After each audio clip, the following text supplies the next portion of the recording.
Ladies and gentlemen of the internet, today is a big day. For today, chat, say hi YouTube. For today, we are doing the impossible. The ultimate Hunter x Hunter tier list. This is the best one I could find with most of the necessary characters. There was another one that had all 500 of them, and there was another one that had less, but it didn't have the Goat Garenu, aka Omario. So there was no point of doing that. We are streaming this live on twitch.tv/OmarioRpg. So make sure you come and say hello. Because my Twitch recently, we've just been chilling, reacting to stuff. We definitely didn't watch Lord of the Rings live on Twitch. That definitely didn't happen because, you know, you would get banned otherwise, and that would be extremely stupid to do that. Anyway, back to Hunter x Hunter. The tiers are simple. S, A, B, S, D, E. I don't remember them / forgettable. I was going to do a Zenitsu tier. But that would have been like down here somewhere, so there's no point. I think we start from the bottom and then work our way up. Because they stupidly seem to have put all the main characters. You know what? We'll just do it randomly. Let's start with a good character. Chelsea are winning. Chelsea aren't playing today, are they?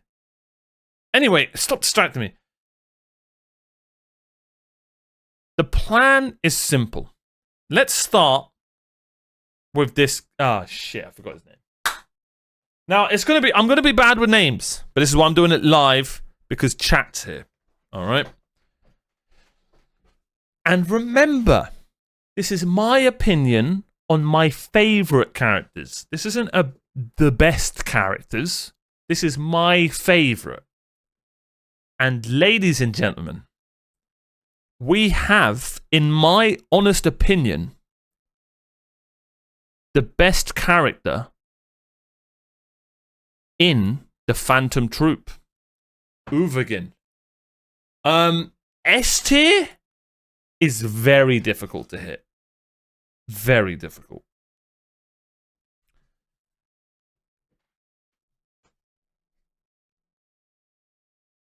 But I would... Let's put him B. Let's put him B. Because I genuinely think... I'll have to go over all of them. But off the top of my head... In the top of my head? No, it is off the top of my head. Off the top of my head, I think he is my favorite Phantom Troupe character. It's the classic Giga Chad badass. The look as well. The voice acting was elite. I believe he's voice acted by Torkel. You know what? I am going to put him in A. Because think how long Hunter x Hunter is. And think how memorable he was. And he was in it for what? Realistically, he was like the main character for what? 4 episodes? Maybe 5? Because Hunter x Hunter is really cool like that. It changes the main character. If you think about the, like, jokes, honestly, jokes aside, there was a time where Tampon was the main character for like 5 to 6 episodes, right? He didn't take a massive L. He didn't. Did he? No. Because he destroyed him.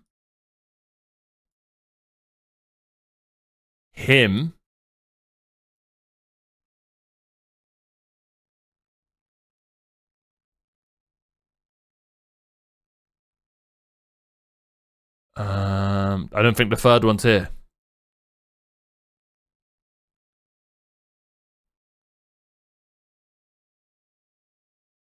There was is it this guy? These guys got smashed. And wasn't everyone scared of these people?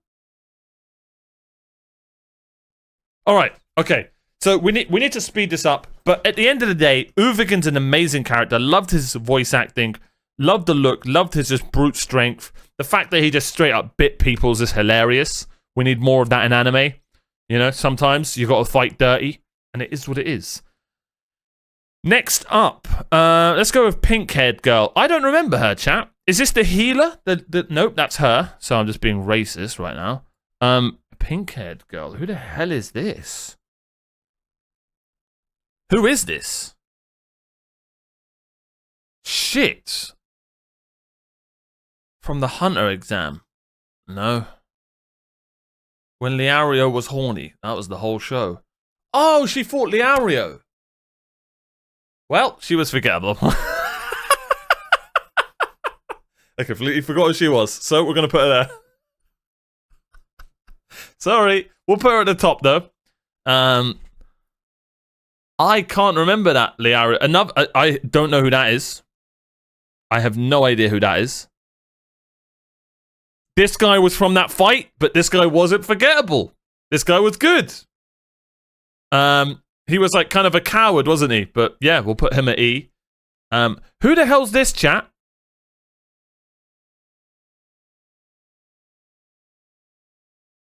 No, because you're right. I did remember them, but it was mainly because of Overgan. Also from the fight.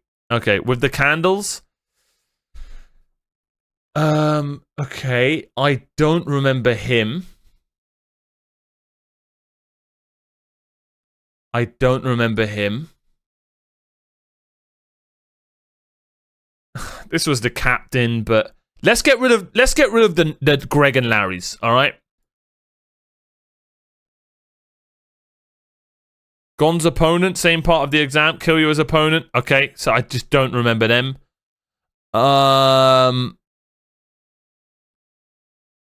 Oh, I remember him. I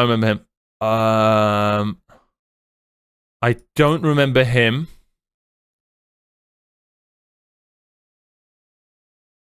I think I remember her. We'll be right back. Don't remember him. I'm joking.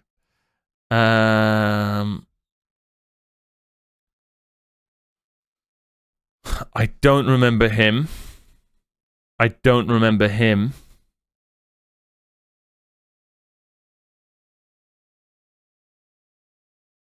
Boy, what the hell? Wait, Castro? Who the hell's Castro? Which one? I don't remember them. Chat, you gotta be quicker with the explanations. The goat crew, absolutely goated. The whitehead guy's Castro. He fought Hisoka in the tower. Wallahi, I don't want to say wallahi.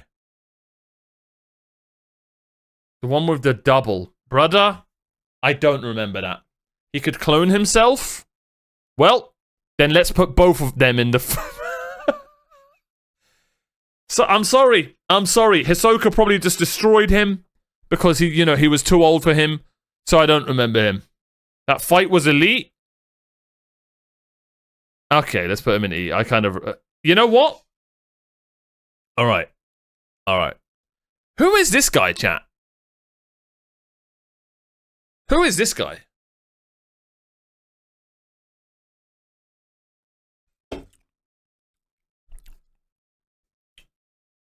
I don't remember this guy at all. Don't remember this ginger guy. That's the guy in the wheelchair. All right. Well, unfortunately, there's no ramps to go up, so we're just going to leave him down there. Oh, I remember him. Remember her. Do I remember him? This is the guy... These three were all together. Yeah, this is the group. Yeah, this is the group that was with Karapika. Okay, I remember them.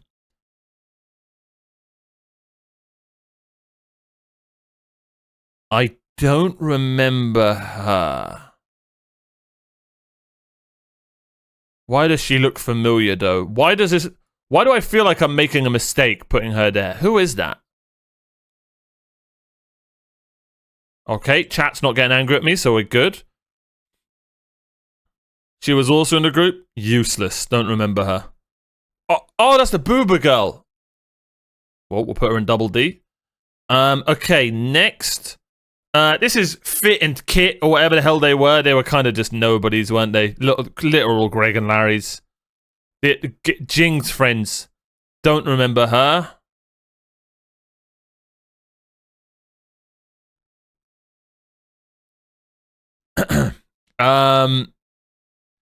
All right. Is that Kiryua's brother? Is that Kiryua's fat brother? What the hell is that picture? Oh, it's the bloody worm guy. Oh, that was disgusting. He's the third guy in the group. I actually remember him, so we'll put him there. I remember these two as well, but his ability was just disgusting. She's making you a... What the hell? She makes you a slave if she kisses you? The girl who kisses people? Alright, guys, that's why I put her in D. Relax. Everyone relax. Alright, fair enough, chat. I respect it. You guys have got a point. Alright. Don't remember him. I think this is just like a worm guy or something.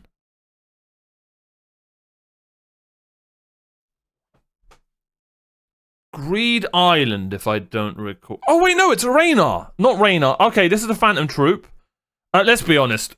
We're just gonna put this guy in E, right? He doesn't talk. He looks like Tangela. He's got a sick ability, but what do you want me to do here, right?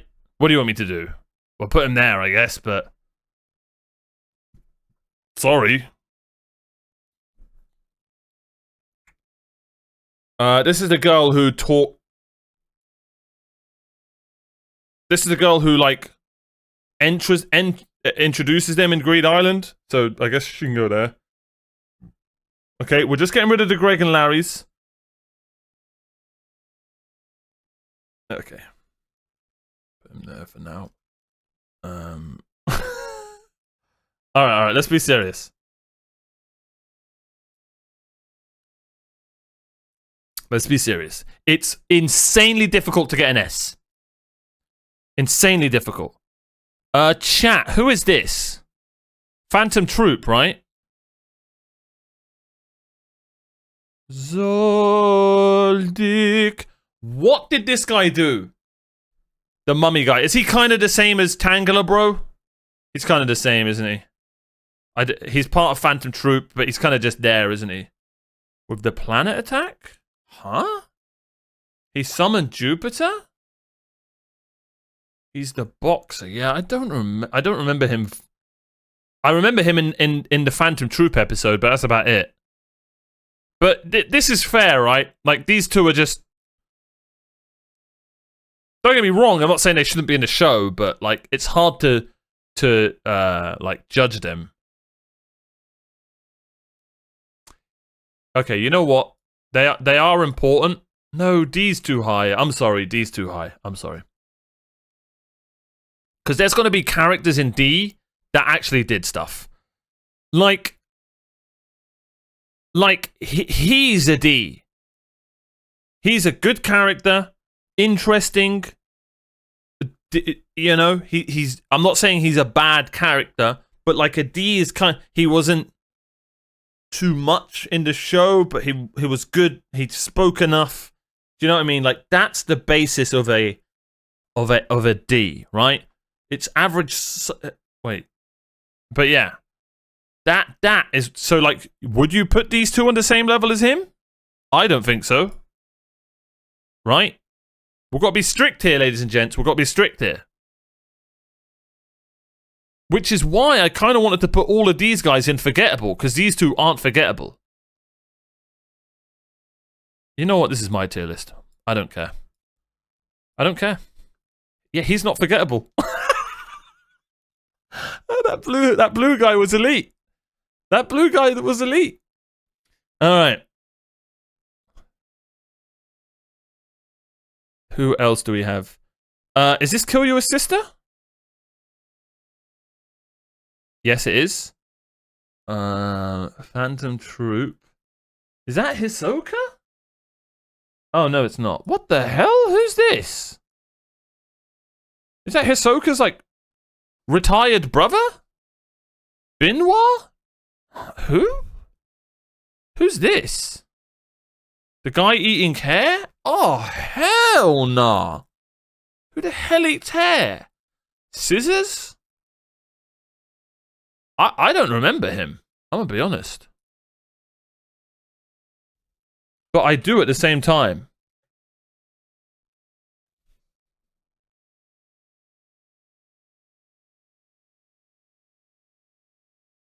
Oh, that was a sick fight. I do remember him. I do remember him. He helped train Gon. He was like the training puppet, wasn't he? See, when you brought him up, I was like, oh yeah, he was sick. That's what I mean by like, yeah, he's on this tier list as well. He's with these guys. Bisky forced him to fight. Yeah, that was badass. That whole training arc with Bisky, I absolutely loved that arc, man. That was so good. Chat, who's this? I remember him, but I don't. Obviously, he's from Ant Island. Wait, no. Are these the things that just fly in Hunter x Hunter exam?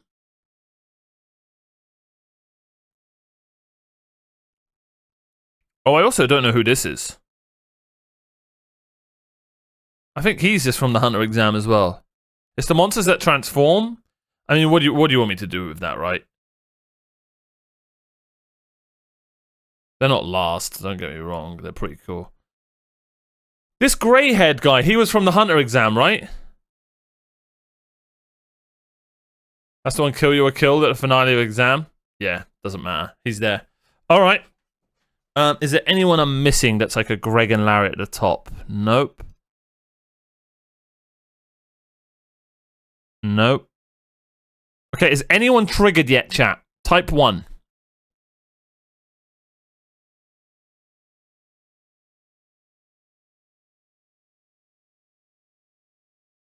Oh, bro, this guy is elite.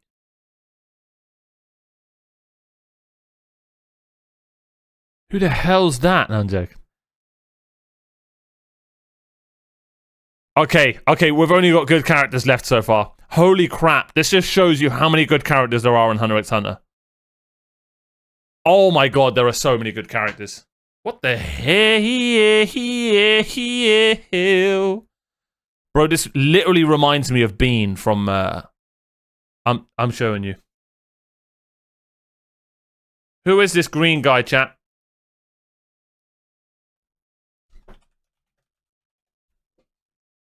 Is it Bean from AOT? I'm telling you, bro.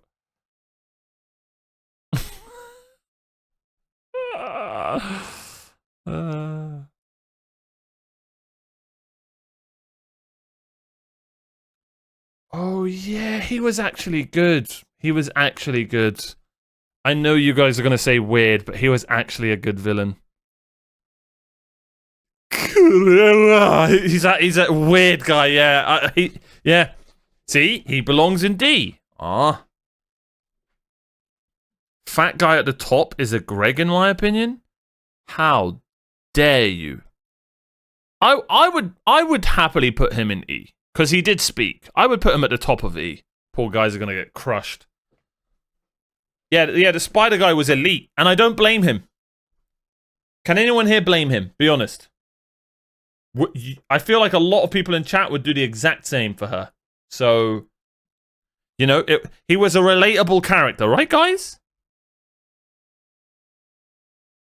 He was a relatable character. Yep, there we go. Albert, there he is. See, some honesty from chat. You love to see it. Oh man, there are so many good characters. Who the hell's this? All right. Sorry that I'm not going to remember all the ants. That's going to be tough. Who is this ant?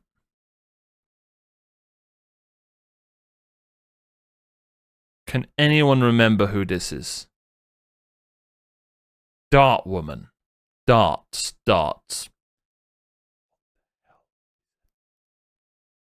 Oh, she was with, I'm assuming her husband's going to be here then. Or her brother. Yeah, they almost killed Killua. Is her brother here? I'm sorry, they're just not, they're not bad. But they're like here, I'll be honest. It was an amazing scene, but the whole scene was basically about him and Killua, right? Okay. This is going to be a weird take, but hear me out. The Ant Queen. She's not an I don't remember, and she's not an E either. But I'm not putting her higher than a D. She was good. and she did her job. The character worked. Is that fair? Oh, shit. She was kind of irrelevant? Well, no, Sally. She was... if you think about it, she was the main character. If you really think about it. She was the whole arc was... She was the arc. If you actually think about it. And actually good voice acting as well and like stuff, like don't get me wrong. But she's like on the same, you know what I mean? So now you guys are seeing the D. Right? Right.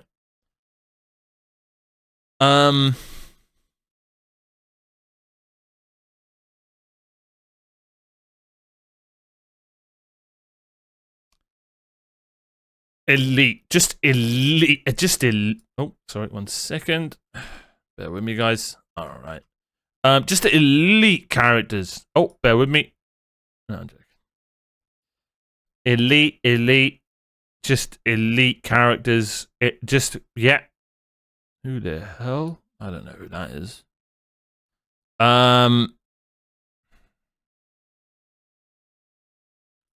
Just so many good characters. Like, let's be honest. Alright. That's everyone. Okay. The Gregs and Larrys are done. Okay. Is that fair? So far, is anyone, like maybe this guy with sunglasses, is there anyone, like, I'm really making a mistake here? I don't think this is that bad so far. I do think he's the best out of the E bunch. Matter of fact, you guys might be right about Tubby being in... No, because he like... Yeah, you guys are right. Who would have thought? Still surprised you forgot Castro? Who? Let's have a look at this Castro. Maybe a picture. Yeah, let's give him a picture. Maybe it'll reinvigorate my mind. Castro Hunter x Hunter. It is the grey haired guy.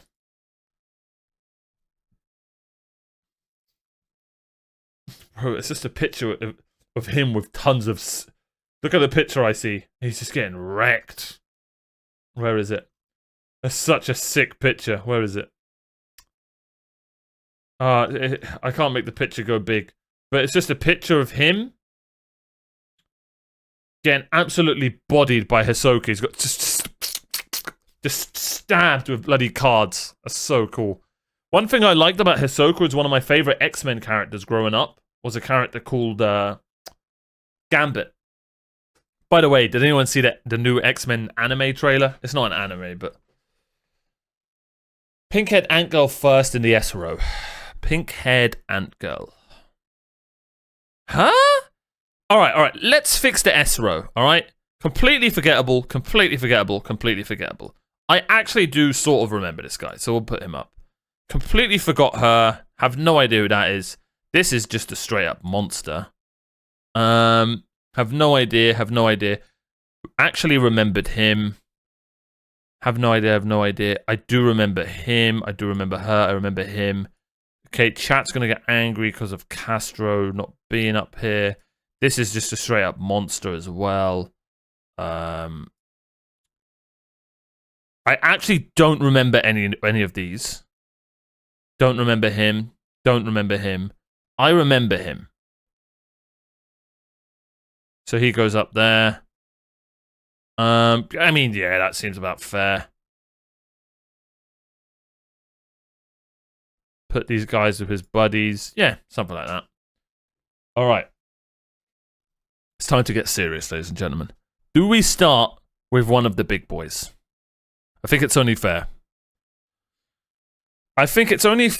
We start with one of the big boys. And I'm talking probably a 100% S character. 100%. And I genuinely think if you disagree, then either one, you've completely misunderstood him, or two, you're mentally unwell. Alright? And if you don't agree with me, that's fair.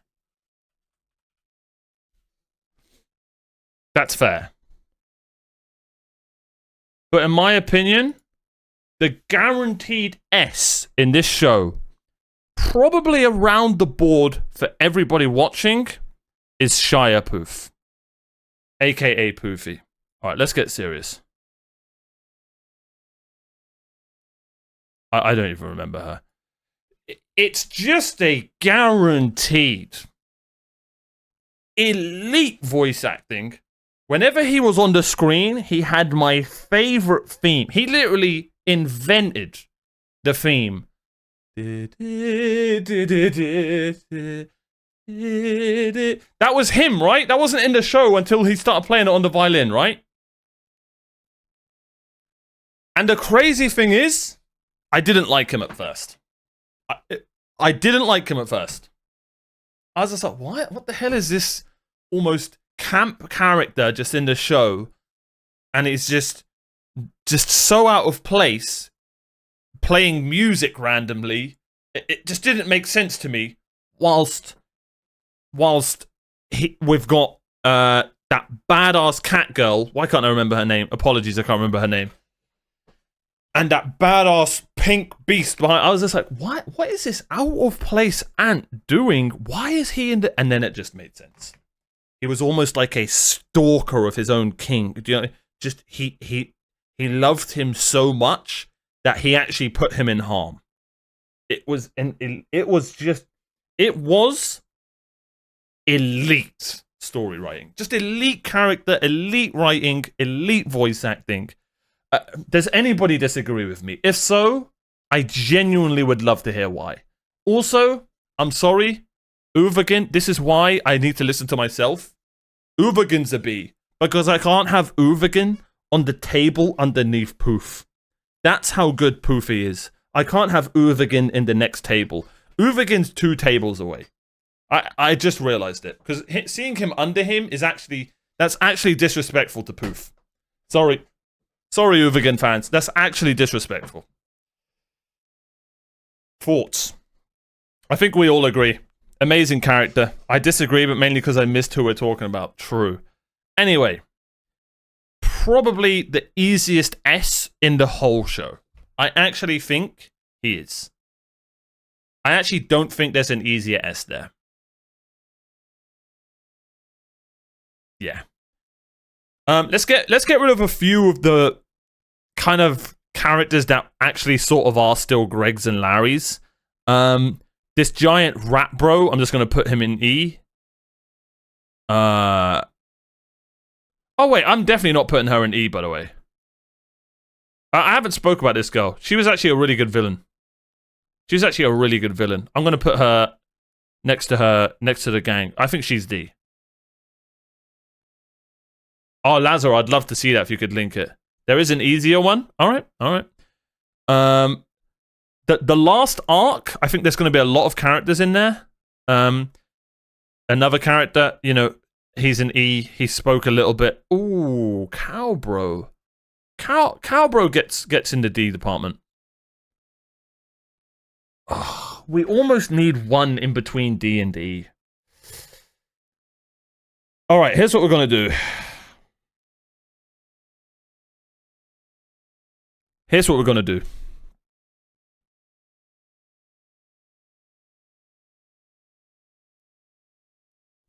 And we're going to call it not... We're going to call it... Not enough time. Something like that.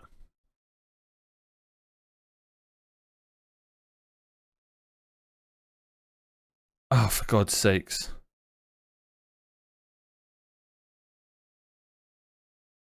Right?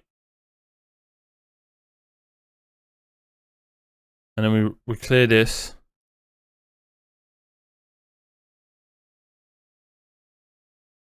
And then we add one underneath here.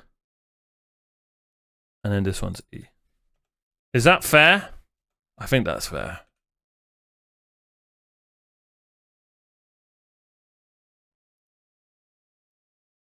Why does this new keep showing up? For God's sakes. I'm so good at streaming. Okay. Not enough time / words. And I'm not saying you need time and words to be an amazing character. But for these guys, it's kind of unfair. Like, these guys are E characters. Oh, for God's sakes, now what the hell's D? Oh, I don't know what I'm doing wrong. You can tell I'm not really good at tier lists.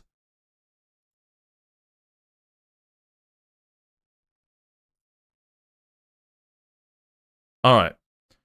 And now... I think him... What the hell is going on?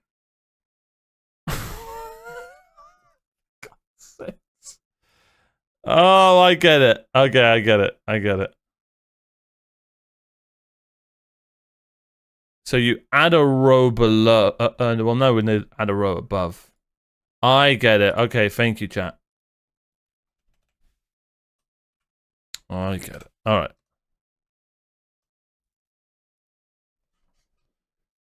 Is that fair that these guys are all in not enough time and words? I mean, hey, all this girl needed was some more screen time, and she would be up there, let's be honest. Stretch your legs? Not a bad idea.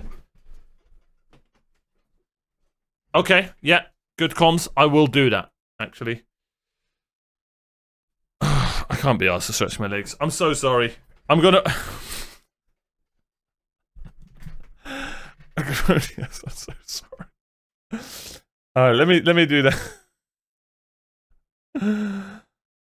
Will this work? Wait, I haven't done. Is that better?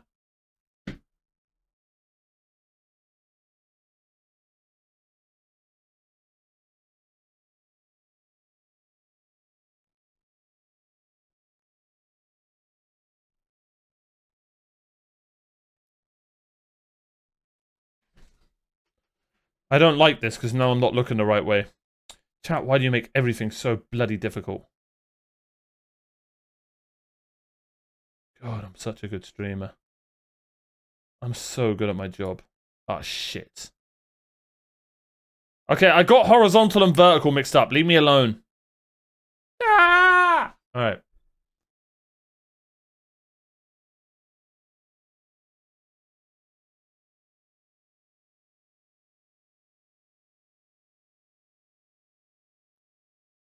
Do we agree with the list so far? There we go. Alright. I think it's fine this way. Nope. It's unimmersive if I'm not looking exactly where I'm looking. Okay. Frankenstein guy should be moved. Who the hell's Frankenstein guy? You say that? You say that. I disagree. I disagree. Because this Frankenstein guy showed me that they're actually going to use emotions in this show. It actually was an eye-opener. Like, there's going to be cowards. There's going to be traitors.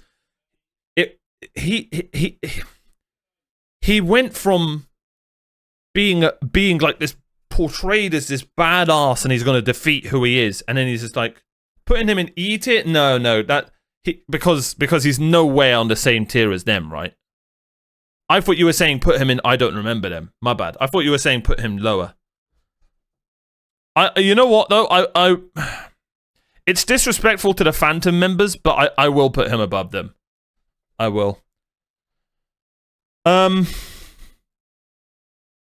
reason I made a D tier right now is because I'm actually going to put these two in D.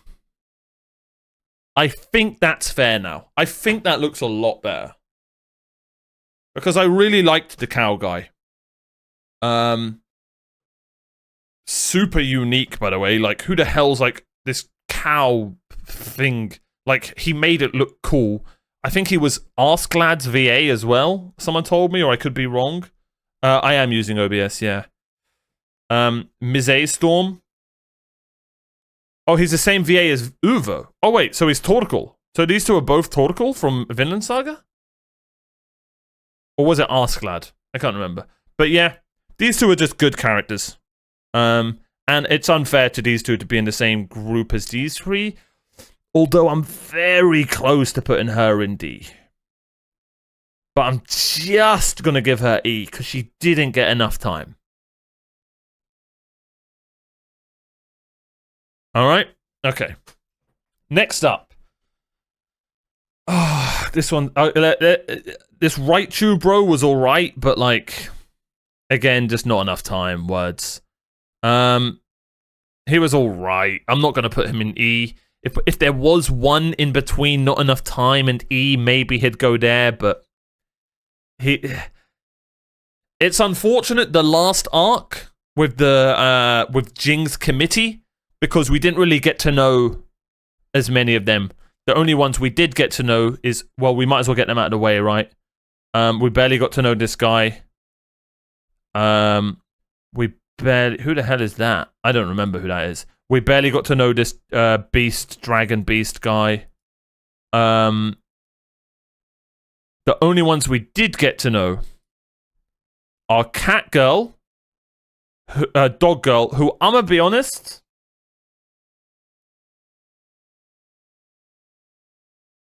she's an E for me. Yeah, it's not that I didn't like the character. It's I was more confused by the character. And then the fact that she became the chairman just solidified my confusion. You could tell, obviously, because, you know, God bless him, the mangaka got ill. I don't know what happened, if this actually was in the manga, or they rushed the last 10 episodes, or however many they were. Although I still liked them because of one character, and I will get to him in a bit. I was more confused by her than anything. I could put her in D. See, it's weird because he's in D, so maybe I should put her in D. Or maybe... You know what? I think I had it right the first time. I think these two are both E characters. I think these guys are all pretty much similar. Maybe I put him in D. Maybe that's right. My problem with him is he was just kind of backgroundy. He didn't really have a his moment kind of thing. Do you know what I mean? Can anyone remind me any moment of his that was like, yep, this is him, like, this is the guy with droopy ears' moment. I can't, maybe I've forgotten it. There was nothing that stood out. Oh yeah, the guy. Yeah, I just remembered his powers. He had gun hands. I just remembered. Okay, all right, I was wrong. Sorry, I know I don't have the best memory. Thank you. Yeah, he had the gun hand moment. Yeah, it was badass. Yeah. All right, I think that's fair. I think that's a fair E list. Next up, we're gonna stick with the final 10 episodes or whatever they're called. Chat, who's this girl? This ginger-eared bunny girl. This is gonna take a while, man. Holy crap. Zodiac the announcer.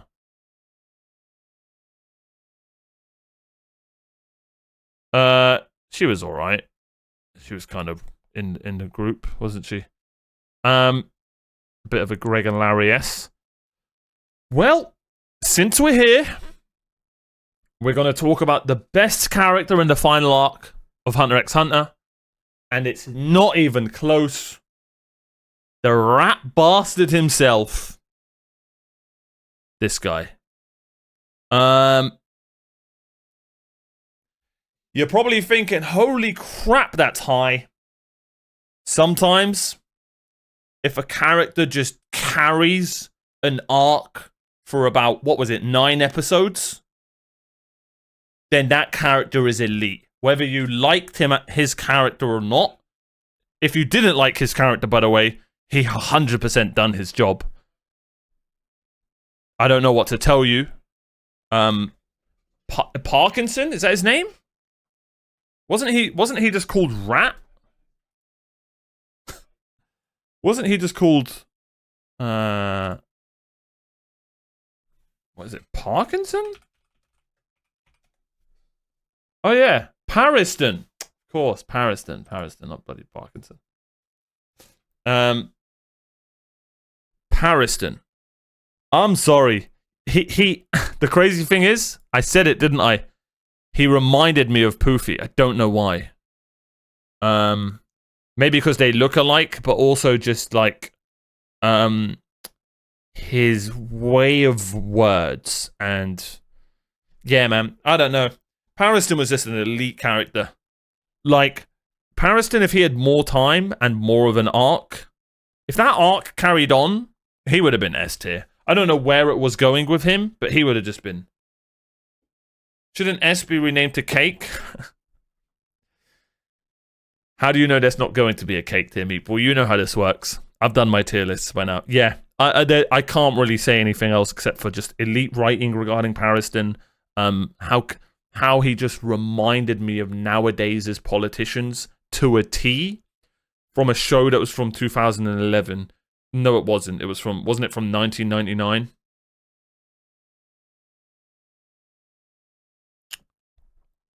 So there you go. Pariston was amazing. I really need to start making this quicker. So let's do this. D. Brilliant villain. Really good like arc and everything. Almost could be a C. I'm actually going to put him over Franklin. I'm sorry. I'm actually going to put him in C. I actually am. It just showed me again how this show can get a random Greg and Larry, aka NPC, and just put them in a completely different light, and they can have their own amazing, amazing arc. And you know who this guy reminds me of? And I'm now going to get him now. Bloody Wolfbro. Wolfbro was him on Steads. And Wolfbro, in my opinion, is a certified B. We're talking about the first ant to get Nen. Like, this guy had amazing, amazing story. The only reason I can't put him in B is because look who is in B, chat. Look who is in B. What's Wolfbro's name again? I'm so bad with names. I'm sorry. But anyway, Welfin, man. You know what? I'm sorry, Uvigan. Welfin. You know what? You know what? The more I think about Welfin, and you see how when you said his name, bro, when I heard the name Welfin, a lot more flooded through my brain, and I just remembered how good of a character Welfin is. He actually is an elite character. Another character that reminds me of Pariston, I know it was a long arc, but Welfin was kind of, and again, this is why I loved Hunter x Hunter so much, he was the main character of the show for about a good 4 to 5 episodes, wasn't he? And I love when Hunter x Hunter does that. Like, they don't need Gon or Killua to carry their shows, man. A lot of, and they don't force them down your throat. Whoa. And a character like Welfin, man. Just elite. Just elite. A complete nobody just became a somebody. God, that sentence alone just sums up Hunter x Hunter. I mean, look how many characters there are, man. Just look how many. Let's stick with the ants because it's the freshest in my mind right now, and let's go to a complete legend himself. This might annoy people, but I don't care. I'm gonna put him in C. I loved him. I loved him so much. But I don't really have a reason to put him on the same tier as Uvagin. And I don't really have a reason to put him on the same tier as Welfin and the Rat. These two actually are very similar. They both had amazing arcs, and I don't think it's fair on the pink, bro. Okay, he's pink as well. I don't think it's fair on the guy on the right, just because he didn't like become a goodie. Like, do you know what I mean? Like, he basically just became a goodie and joined Killua, whereas the guy on the right stayed a villain. I don't know, man. These two are just seem pretty similar. I absolutely loved him as a character, though. Yeah, there's not really much I can say about Octobro. Like, yeah. Let's stick with the ants. This, I could put him higher. Penguin Bro, I honestly could put him higher. Because for ages, he was the voice of the ants. And I loved that. He was like the voice of the ants, wasn't he? He was like that. In a weird way, he was almost sort of like the first king. I know that sounds weird, but he was like he wasn't their leader, but he was almost like a general, but with not using power, by using his brain and being able to read books. You know what? I could put him in C.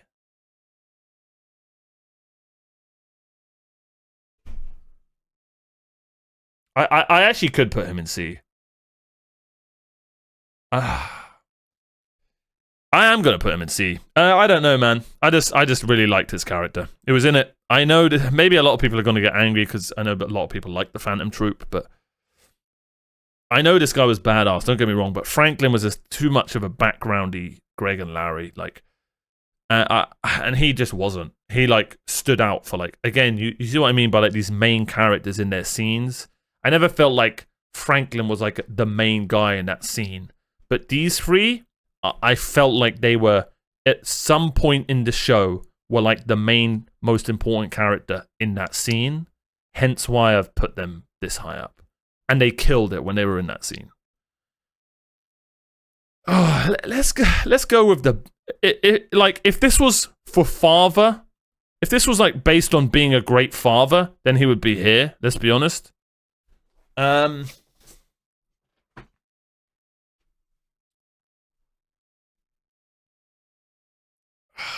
This might annoy people, man, but I don't know. I think Jing's at C. No, I'm gonna put him in B. I'm gonna put him in B. Because he did his job. You see how frustrated I am just thinking of Jing? I guess that means he's done his job, right?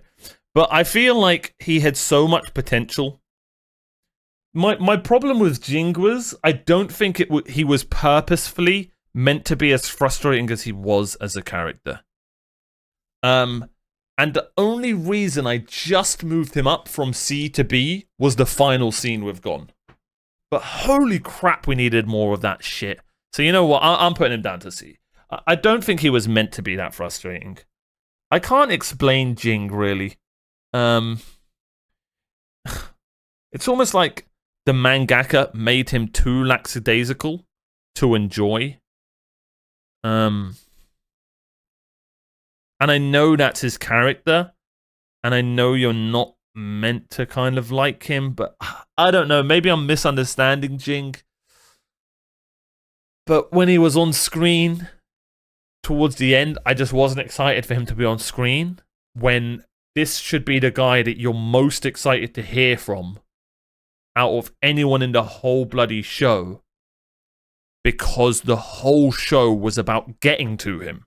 And then when we got to him, it was just like, oh, all right. Now maybe that's unfair on Jing. It's almost like, you know, when someone overhypes an anime for you, and then it's not as good as they say. But that's not my fault. The mangaka did that, or the anime did that, not me. Maybe in the manga he's different, but in the anime, it's just like, okay, I can't wait to get to Jing. Oh my god, we're gonna get to Jing. Oh, this is Jing? Are we sure? Oh, so Kite should have been Gon's dad. Gotcha. Do you know what I mean? He's Gon's father, so it makes sense he was childish. I get it. I get it. I get it. But just, I don't know, man. I don't know. He just didn't really blow me away doing anything. The only thing that the end scene was so well written, and I'll be honest, if it wasn't for that end scene, I could happily put Jing in D, mate. I'm not gonna lie. I might change it in the end. Cheetah Bro. Just another really, really solid Ant character. His VA, if you think about his VA, he sounded so cheeky, didn't he? It was bloody perfect. He was such a cheeky Ant. He was just like happy being a troll kind of Ant. And I love that about him. Great VA, the perfect VA for his character. Really cool abilities. Him and Moral's fights and stuff like that were just so good. And yeah, man, just another amazing Ant-Man. He's just like me, for real, for real.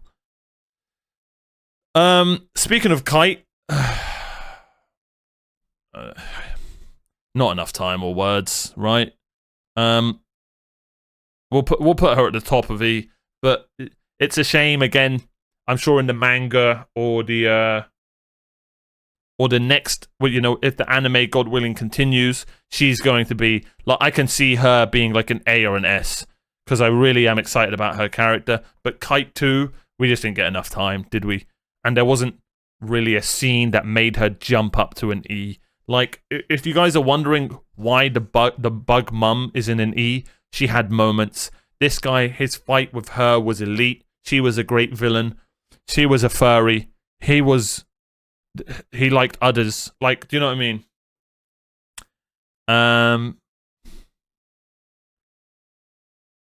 Blob Bro.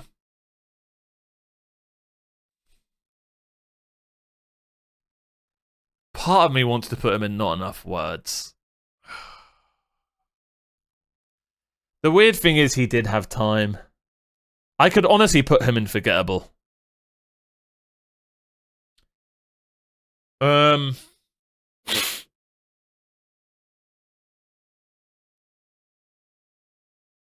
Yeah, he was alright. He was just kind of there. I guess he needed more time to get to know him, but we just never really got to know him. Speaking of not enough words, I don't care that she didn't even say a thing. I don't care. I don't care. I don't care, because technically, I'm counting her as when she was a human as well. And for moments, I could put this in S. If this was a moments thing, if we're talking moments in the show, where is he? Let me find him as well. If we're talking moments in the show, man, talk about emotional. Talk about absolute emotion, man. But I'm going to put them both in C. I really should put her in not enough words, but you know why she's there. Her story was adorable. And if you actually, I don't know how, at first I was like, what the hell is this random quiet ant lady? But then you see her design that they did, and somehow, you know what I mean? Like when her pincers quiver in shyness, somehow it just worked. When you actually think about it, it's like, what? Yeah, I guess that's how I would have drawn her. I don't know how the hell they did that, but they did.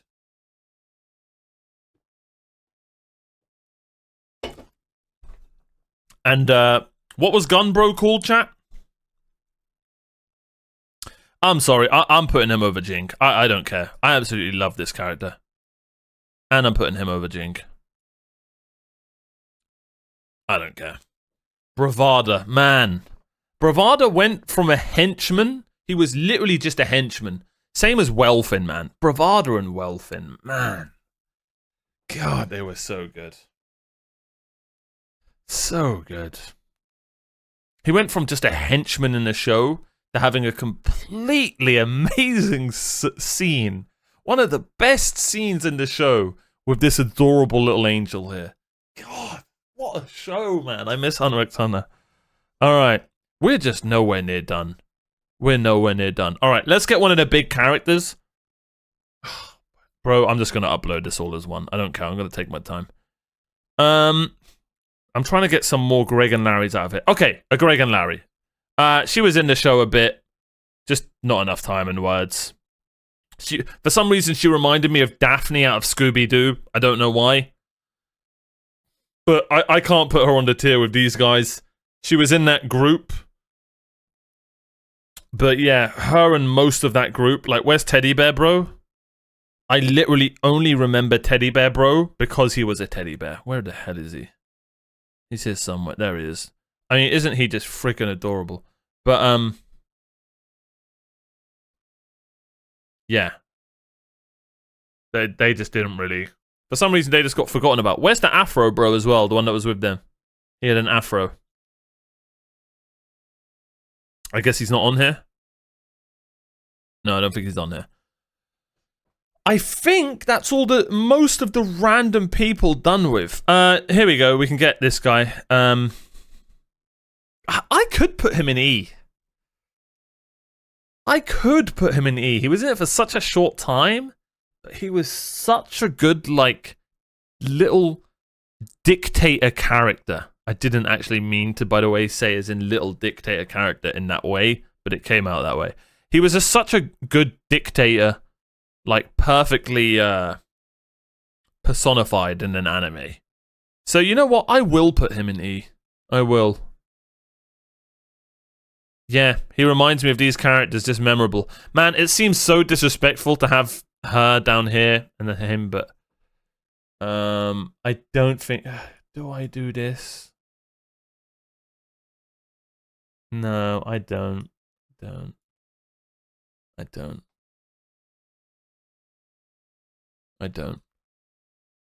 Okay. Not enough time. Badass fight, but just not enough time. Again, not enough time. Not enough words. Cool characters though, cool nin. I think... Oh, this guy. Okay, let's talk about these three. This is the brother who helped Gon and what was this guy's name, chat? I remember liking him a lot, but then he just randomly left and he became a hunter, didn't he? What arc was he from? Was he from the heist arc?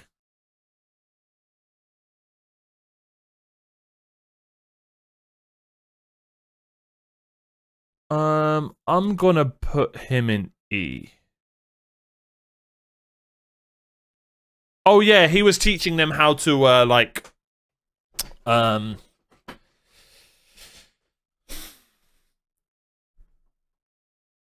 he was teaching them how to like scam and stuff like that. He was alright. This guy. Why do I remember his face so clearly, chat? Something tells me he's an E character. But I need more info from you guys. Who is this guy? And...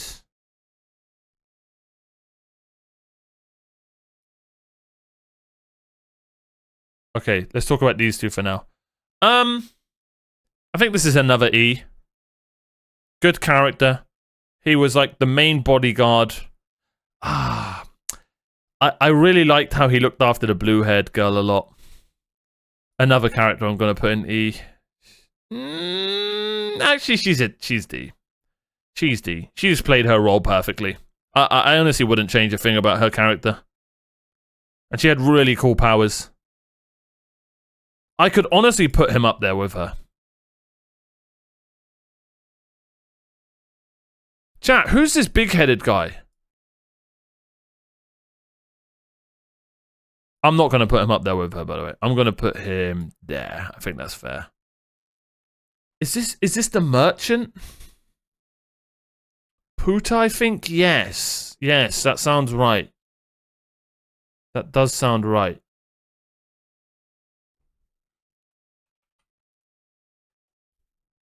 It is Puhat. Yes, who was he? He was in the, Oh, bro, he's the guy who got beheaded.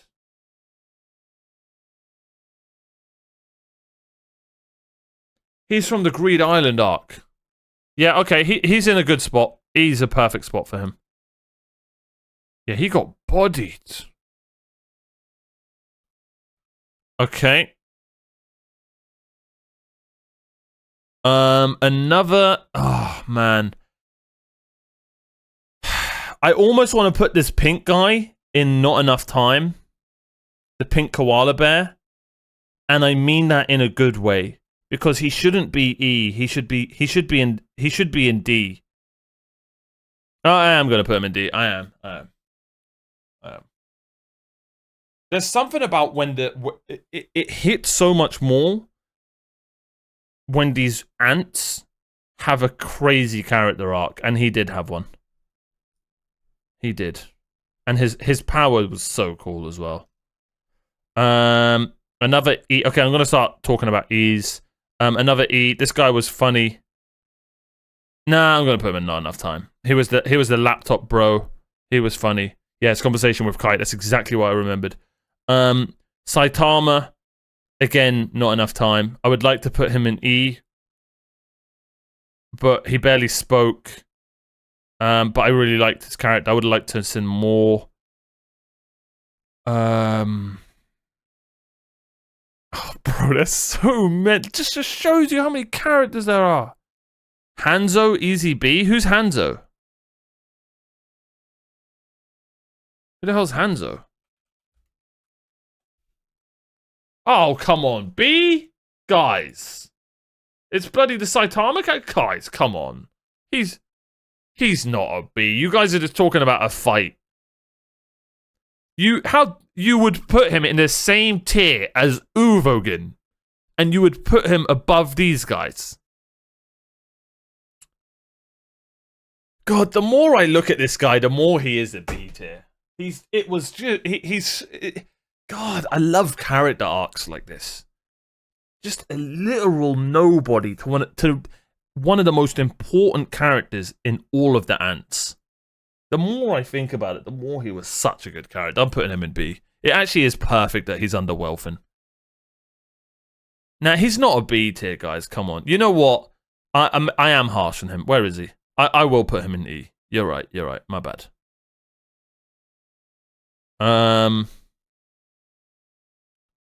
You're right. He is in E. My bad. Okay. Eyebrows, bro.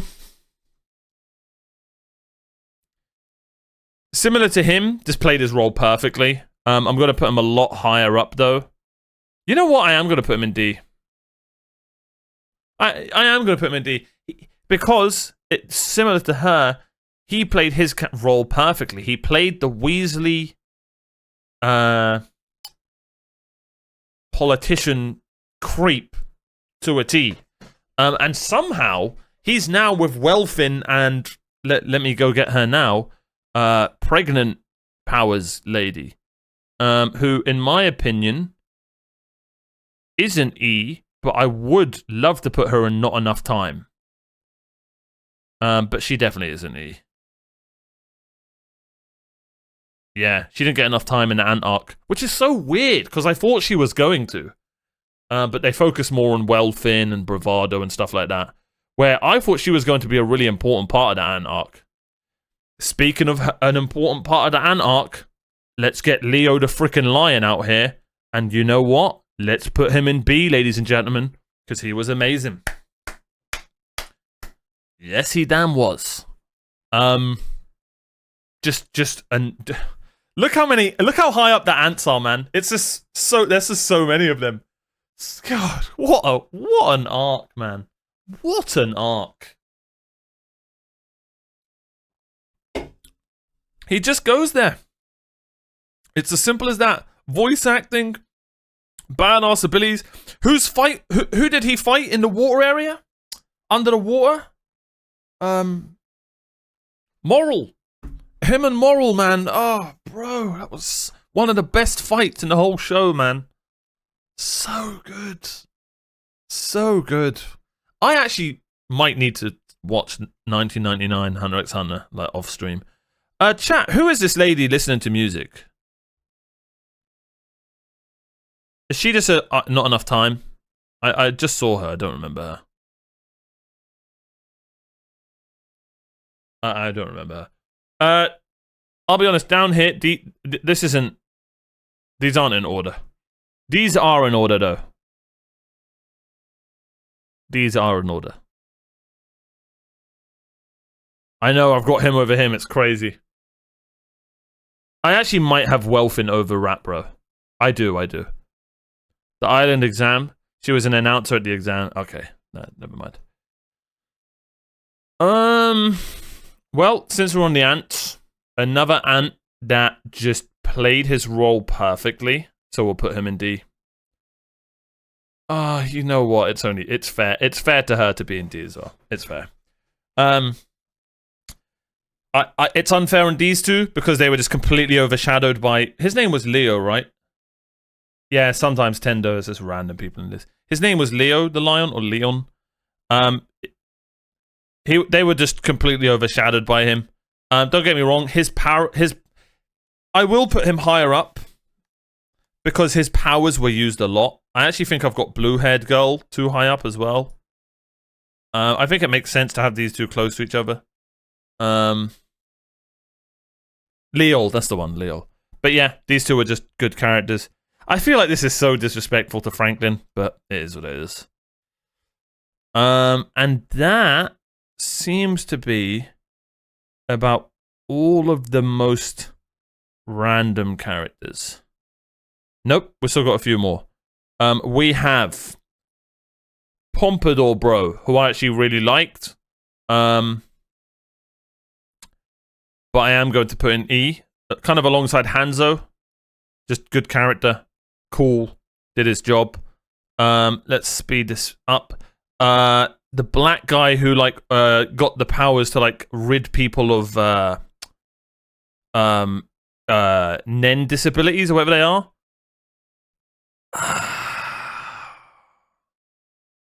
I'll put him in D. I like, again, how he was kind of a nobody and then ended up...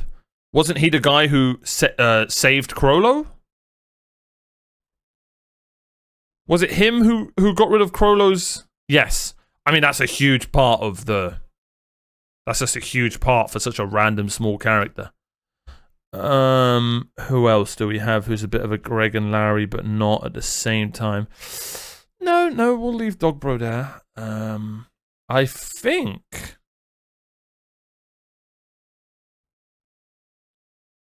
Kill you his mum?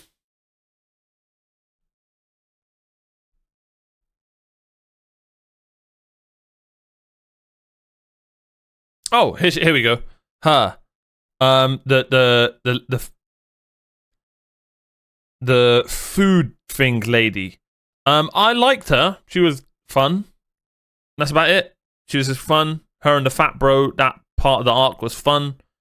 And I'll put her alongside, I'll put the teacher bro in that route as well.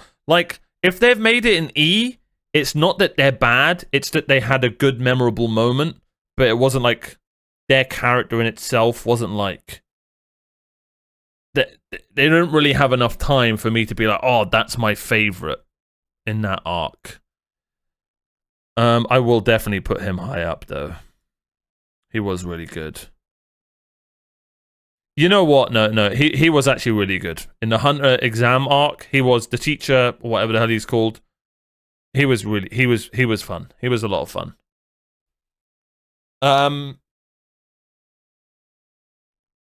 Who do we have next? I think that's all the Greg and Larry's left, unless you want to class the B girl and Zelda bro as a Greg and Larry. Let's get to an S tier character. Let's do it. And let's just get one of the big boys out of the way, chat. My personal favorite character in the whole show. He was only in it for 30 episodes-ish, but the imprint he had on the show, the good vibes, the comedic effect, the giga chadness, the just bro of all bros, Leario. I love him, you love him, we all love him. He's S tier. Do I put him over Poofy? No. Would I love to? You're goddamn right. So I'm going to, because it's my list and he's my favorite character. It is what it is. I don't know if it's relatability. I don't know if I just like a good vibes character. I actually shouldn't like Leario. He kind of did nothing in the whole show, but at the same time did everything. Like, I'm more of a... When it comes to my favorite characters, most of the time it's someone who's just an insane Chad who beats the crap out of everyone and does it in a badass way. Todo, Torkoal, Reynard. I don't know, man. Like, I love these kind of characters. Leario's not that. It's almost like he supports the character that does that. You know who Leario is? He's the guy who buffs people in raids, and he's just happy with it. I don't know, man. And I love his, like, Leario reminds me of, like, this, he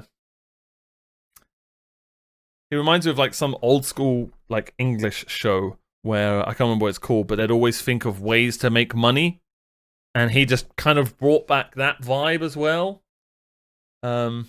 Even his VA almost sounded streetwise. Like, it was perfect. He sounded like a streetwise character. Like, I've never heard Leario's dub, but if I did make Leario have a dub, I would make him like a Jersey Italian kind of accent. Do you know what I mean? I don't know. Like, I don't know. So yeah, I just loved Leario. So he was great, and the fact that he looks like a 40-year-old teenager, legendary. Yeah, he just brought joy to the screen whenever he was on it, and we needed Leario. And how much he loved and looked after Gon and Killua and Kurapika and stuff. He was just a great big bro. Let's get a random guy out of the way. Razor. He's going D tier. I loved Razor, and I'm biased. The fact that it was he's going up there. The fact he was I mean, we got a freaking dodgeball match because of him.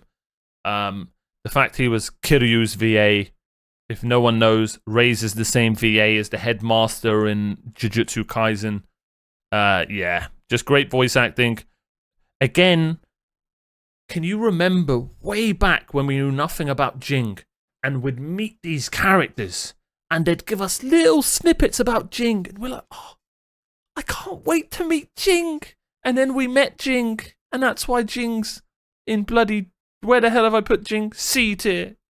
I'm sorry. Because I was so hyped to meet the guy. And it was just such a letdown of a character to me. And again, I don't know if that's the way it's meant to be. Maybe, but I'm sorry. I just didn't enjoy... I feel like we should have enjoyed Jing so much more as a character. But the show was more about getting to Jing than actually meeting Jing. So, yeah. Maybe there's a message in there, like, sometimes you work hard to get something and that something will let you down in the end from the mangaka. I'm not quite sure, but yeah. Let's get to some of the troupe. I'm gonna put... oh yeah, this is the guy who was voiced by Asklad. I can't remember his name, but badass, hot-headed character in a group. I love that kind of character. Challenges the other characters a lot. Says, you know, things that piss people off. Isn't a yes man. Nobunaga. I just really liked him. Nobunaga Hamza. Oh, he's Arabic. Hazama, yeah, Hazama. So yeah, I just really liked him. Great character. He's my favorite Phantom Troupe member. I can completely see why. You know what? Yeah, that just looks better to me. That actually is Chef's Kisses now. That actually is better. He is B tier. Nobunaga is B tier. But if Nobunaga's B tier, Bravado 100% is. It actually makes sense that these three are in the same tier. Because they were just all pivotal parts of the arc. Alright. Let's stick to the troupe. She's going S tier. Let's be honest. Her jumper should be getting... If her jumper gets S tier. But yeah, we'll give her D. We'll give it a D. Put her in D tier. Unfortunately, didn't really say much. Was a cool character. She's shy. She's an introvert. But yeah, I'd put her on the same tier as Franklin and Razor, and cool characters, but didn't really blow us away with much. Let's stick to the Phantom. This is gonna piss people off, but I think he goes there as well. Like, I don't know what it was about the troupe.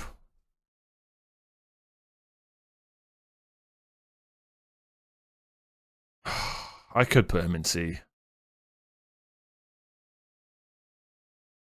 I will put him in C. I will. He was kind of like the sub leader. Yeah, I will put him in C. I actually did like Phaeton. At first I was going to put him in D, but the more I remember him, the more he actually was a good character. Yeah, and he's insanely strong. I remembered a lot more. Plus, he reminds me of Levi. It's very hard to have a stoic, quiet character. Phaeton reminds me of Sasuke. Now, bear with me. Let me tell you why. I'm only 40 episodes in Naruto. You guys have all watched hundreds of episodes of Naruto. Okay. Characters like Phaeton, Levi, and Sasuke are very hard to put in S tier because and Megumi, I'll put Megumi in this tier because they barely... Nah, Megumi no, because he talks a lot. They're introverted characters who barely talk a lot. And almost are like their combat kind of talks for them. But they have to be in the show for a long time for them to slowly open up. A perfect example is Levi, who most people would have an S tier. They open up. These characters need to open up to you, and you need to see more of them. When it's a character like Satan, who's literally, his name's Satan, which is crazy. And he was only in it for like 10 episodes, and you never got to see him open up, then it's hard to put him high up. You understand? Same with Sasuke so far for me. It's one of the reasons he's not really like an amazing character to me yet, because he hasn't really opened up yet. I've heard Naruto's got slow pacing, and I know so many people love Sasuke, so I'm waiting on that to happen for him, and I'm sure it will. But yeah, Phaeton opened a lot of bodies up, exactly. So yeah, like I can't. It's crazy, but I can't put him under. It's crazy that Uvagin's so high up. But remember what I said about characters like Torkoal, and like if Uvagin was the main character of the show, it'd be S tier if he was in it the whole time. But I can't put him in S tier because he's B. When it comes to my favorite characters, I could happily put Uvagin in S tier. He's just a badass. Where's pink-haired girl? Similar to Phaeton. Liked her, but she's quiet, shy, didn't really talk much, mysterious. I'm actually going to put her in D. Yeah. And I know people are going to be like, but bro, you've got the girl who's literally quiet and shy in C. You leave her the hell alone. We must all protect her. Leave her alone. And that's why I've got her in C. Because even without saying a word, I want to protect her. I know everything about her. She's an angel. Don't go, move. Don't even look at her. And that's why she's in C.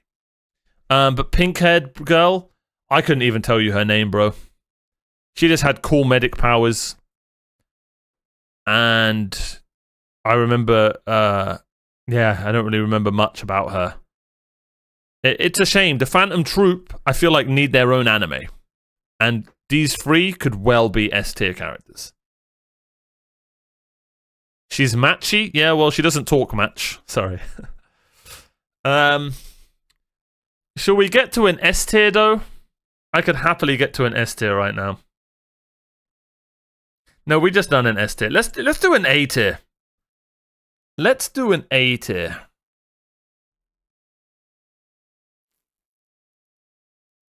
And an A-tier character for me. Everybody is going to laugh. And I couldn't care less. Because that's the whole point of his character.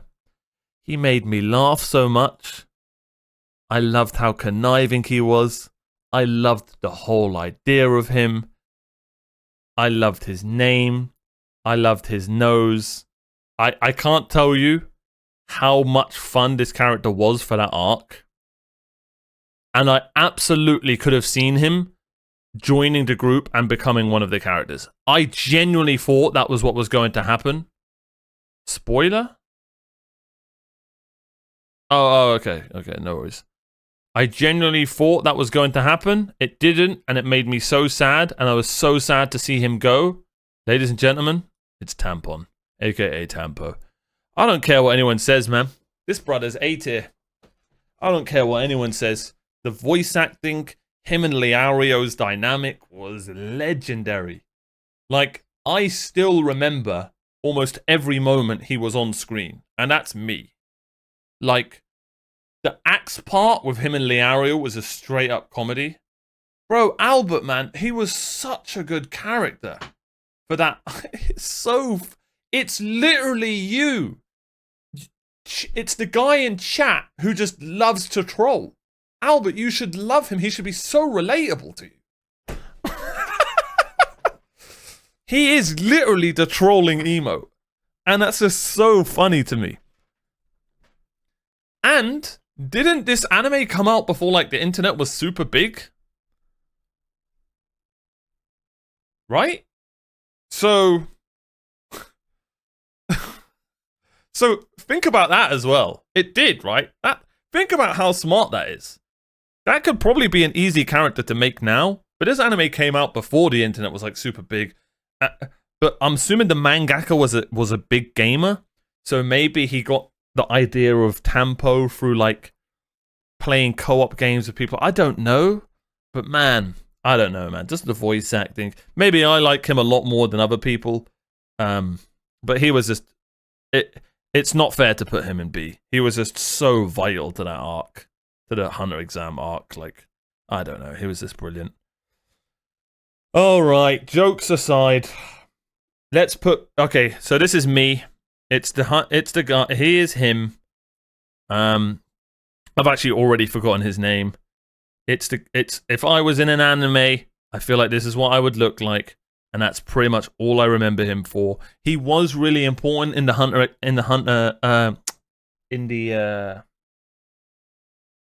thingy exam. What's it called? Not the exam. The bloody Goreno, the gorilla bro. But let's be realistic. He's not a B character. If I was being honest, I would put Goreno in C. I liked him. He was in it a lot. He talked a lot, but he was a little bit backgroundy. But he was really important to the Greed Island arc, and he looks like me, in my opinion, if I had a great jawline. So, we'll put him in C.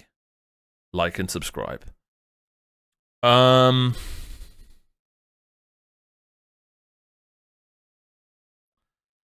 Speaking of Greed Island, I've forgotten this guy's name, but I really liked him.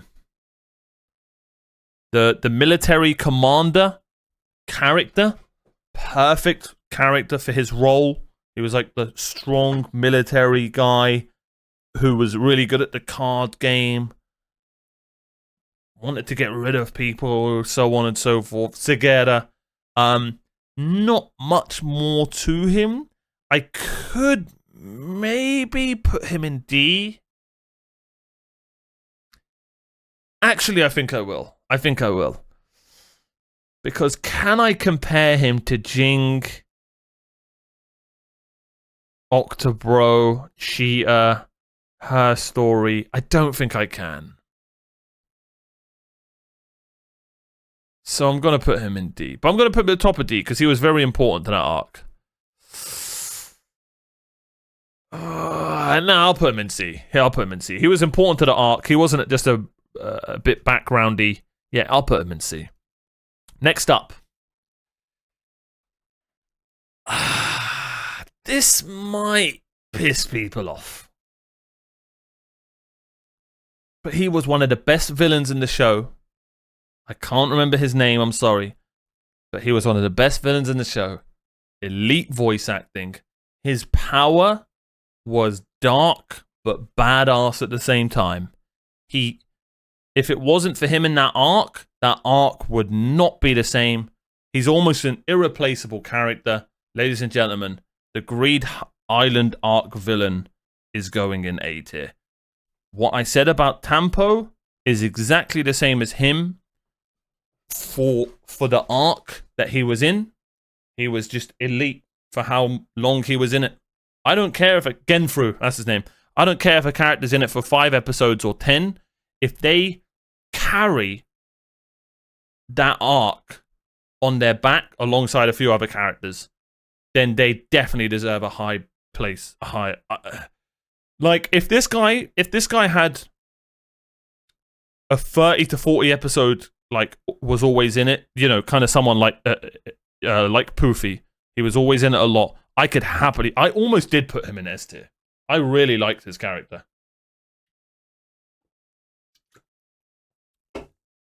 I know it's quite high up, but he was just such a good villain, man. He was just such a good villain. So I'm going to put him in there.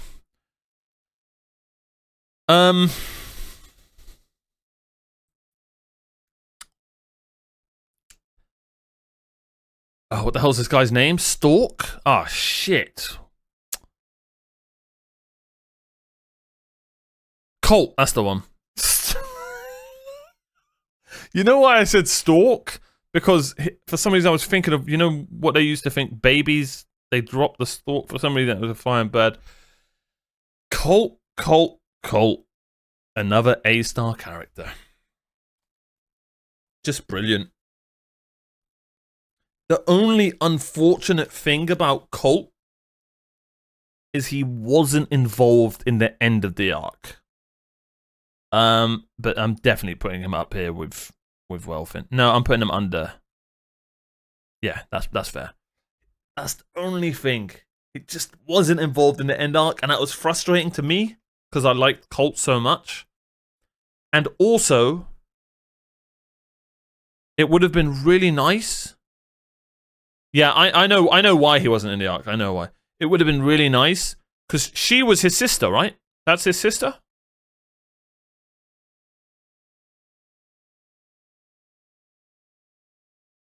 It would have been really nice if we could have got a satisfactory moment of Colt almost flying over and seeing his sister return, and then just that would have been something like that would have been really cool. I would have loved for him to sort of have his happy ending alongside her, but kind of leaving her to it because he knows he can't be with her. That would have been really cool, but that's just me being greedy. I just wanted more Colt because he was just an elite character. Hey, Kelza. So yeah, I'm doing all right, man. Getting very tired because, as per usual, tier lists are bloody long, and oh my god, we're halfway there. All right, let's go fast. Who the hell's this? That's her, right? Isn't that the same character? They're both Palm. Why the hell's there two of them? We're just gonna put one. Okay, we're just gonna class this as one Palm. Palm's just a bloody good character. God. It's just a psycho lady with insane powers. You would be nuts like that as well if you could see the future. Amazing voice actress. Her design when she changed and everything like that. Amazing. Brilliant character. There's nothing more to say. She's not A tier or S tier in my opinion. I know that's I know it's crazy. I know you guys are gonna say like, what the hell, bro? You got Tam. The reason being is because she was in it for like 60 episodes, 70 episodes. I don't know. She was in the show for a long time, and these guys are in the show for like 10 episodes. It's hard to explain like what I mean. I'm talking about impact per episode. I really think that's important. Like, think of how long. Like Liario is a perfect example. Think of the impact of Liario's character on the amount of episodes he was in. He was an unforgettable character, and he wasn't even in the best arc of the whole show. That's what I mean in impact per episode. For me, Palm was good, but there were some episodes where she was this kind of I don't know. I've put her in B, man. Like I really liked her character. I don't know what you want from me. Leave me alone. Another B character. The bloody, what's his name? Rock Lee. What's his name again? Camila, bro. I've got him over him. Yeah, I'll put him B. Meruem, bro. How did they think of these names? Just a great character. Loved his powers. Loved how important he was. Loved that he was a baddie, then turned good. The classic. Yeah, loved his story as well. Yeah, B character. Sorry, I need to hurry it up a little bit. Whoosh.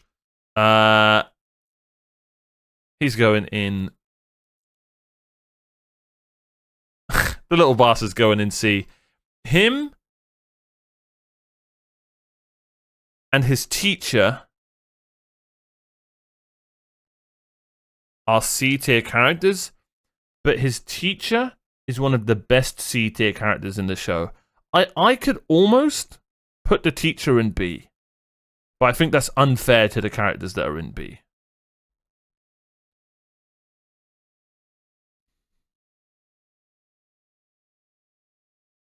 But just this character was just perfect for the viewer to learn about Nen. And it's as simple as that. He was literally teaching us, and he did it perfectly. Let's just bloody. I'm just gonna put this palm down there because it's pissing me off. Komugi. Chat, where would you put her? Just type the letter. I just want to see the letter.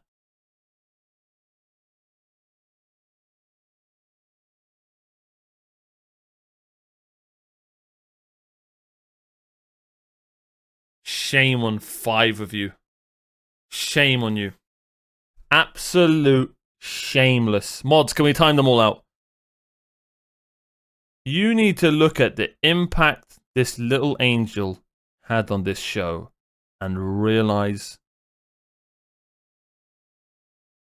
how important that is. I am talking like voice acting, the emotions I felt anytime she was on screen. Anytime this girl was on screen, it was S tier. Okay, the only reason maybe I would put her in A is sometimes some of us may have been eating and it's just like, snot is kind of gross, but I'm sorry. Put Meruem next to her, dude? As if you think Meruem's S tier. Have some bloody respect, sir. Alright, we'll get to Meruem. Bro, I'm sorry. I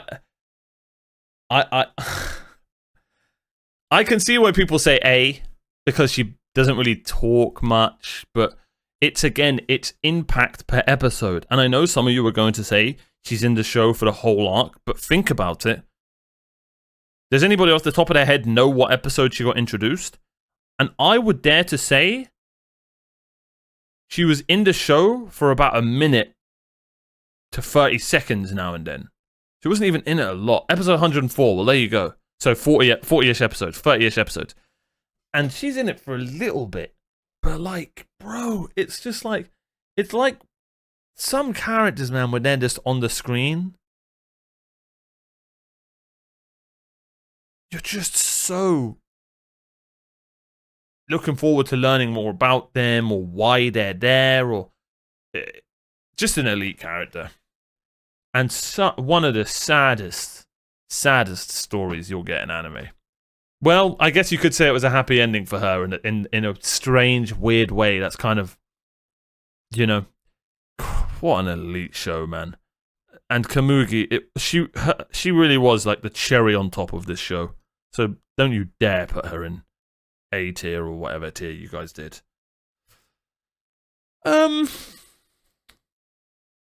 Let's round off the Phantom Troupe here. What was this guy called? Risk It? I can't remember his name. He's a C tier. Just good character. The badass of the group. Not Finks, that's the one. Sorry, I had to Finks about it. I wouldn't put him on the same level as Uvogin. and Samurai Bro. I am proud of you, Adij, but you should be in chat. So no, I'm not. No, I'm joking. This tier list, Hunter x Hunter tier list, Adij. But yeah, Finks kind of was just a good character, but we didn't really get to know a lot about him. And yeah, he was just a good character. And there's not really much else left to say, right? He was better than these two. That's about it. You know what? Let's be honest, he's the best. Yeah, we'll do that. God, look how low down Jing is. That's such a shame. God, there's so many goats. I just keep looking and I'm like, okay. Alright, Kiryua's mum. She's in D tier. If it was for her design, she would be S tier. Like, just the idea of her, right? But it's such a shame. We didn't really get to know her. She didn't really talk much. She was just kind of just a bit of a Karen to Kiryua. But like the design of her, I'm so intrigued by the Zoldyck family, man. But like, what do you want me to do, man? Like, she wasn't really in it much. She didn't talk much. She played her role perfectly. But so did Franklin, so did, you know what I mean, Jumper Girl, so did Razor, but I can't put them up here because I didn't have any mind-blowing moments.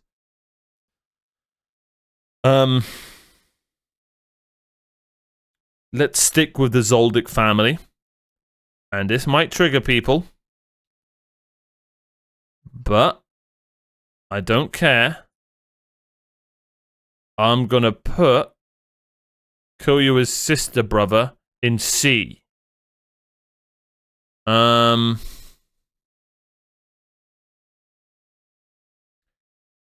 She kind of just felt like a plot device.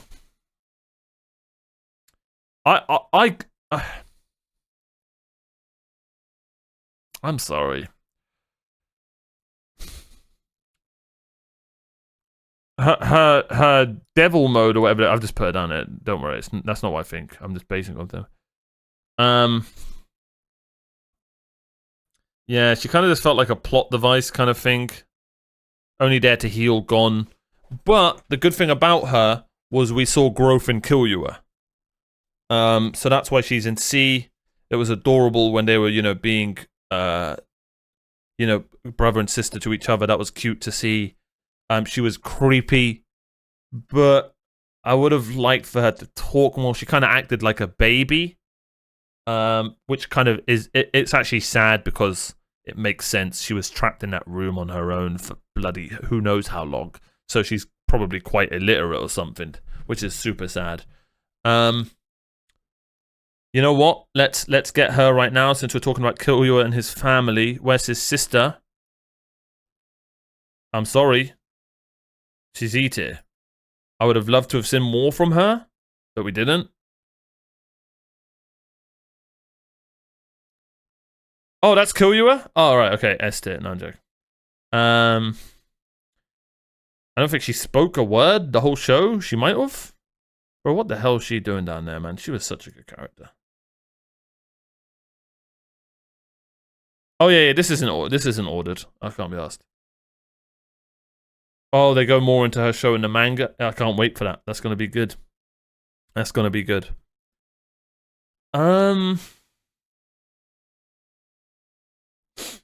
Let's finish off the troupe. He's not the troupe, but he's in that arc. This brother was D tier. Played his role perfectly. And he had cool powers that could talk to animals. And yeah, he was memorable. A little bit memorable. A little bit more memorable than he needed to be. So he's going in D tier. Where's the other girl? Oh, man. Bloody Armin, man.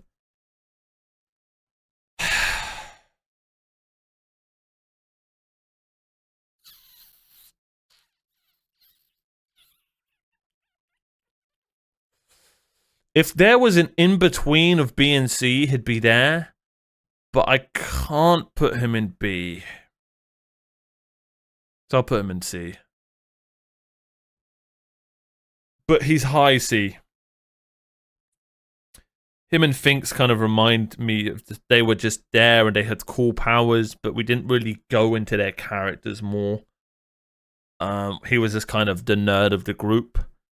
Sphinx, or whatever the hell his name was kind of just a tough guy of the group. No, I don't think too high at all. He spoke so much more than these guys. He had so much more, what's it called? Of a personality than these guys. And his powers were super unique. Yeah, I think him and Finks were actually pretty cool. And yeah, next up, Melody. B-tier character, ladies and gentlemen. I absolutely loved Melody. Loved her story. Would have loved to have actually gone more into it. Wasn't it something to do with she's got these songs she needs to find or something like that? What was it exactly?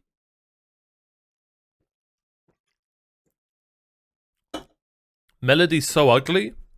Well, that's just nasty. Hey, you'd never need a can opener with her around. You know, conk, and just spin the can, and Bob's your uncle. You're all good. Yeah, the Death Sonata or something.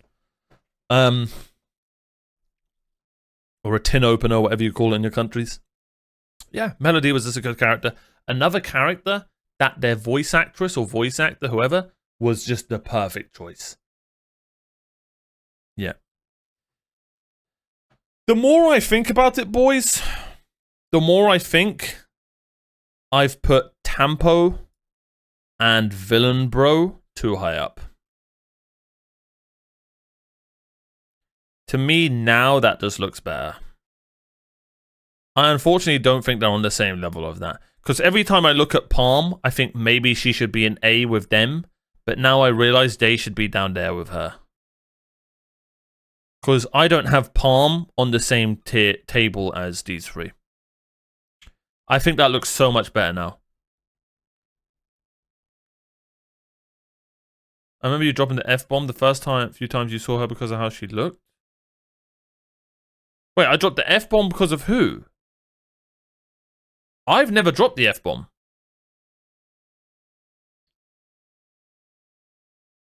Nope. In a reaction, I swore? No, I don't think so. All right, get the reaction, get the clip. Send me the reaction with the minute timestamp.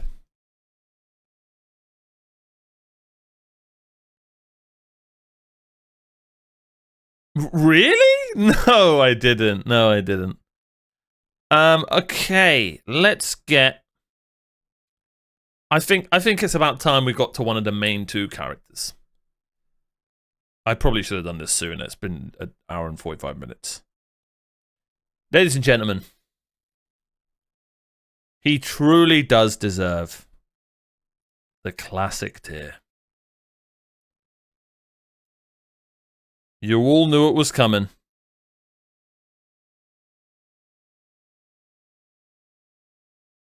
The tier everyone wants to be in. The tier of justice and honor.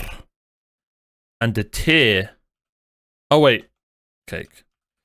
The absolute tier of tears. The tier of happy tears. Ladies and gentlemen. Gone goes in the cake tier. Because everyone thinks Leario was my favorite character. But the more I think about this show, the more I realize that if I was in this show, I would be gone. Because, I don't know. He just reminds me of myself when I was younger a lot. Yeah, just a loud, follows his emotions kind of character. Amazing voice actor. I love his optimism. I love how kind he is to Killua and everyone. And also, I'm not talking about the end, I'm talking about the whole show. And just Man, it's so hard. It's impossible to say a perfect main character.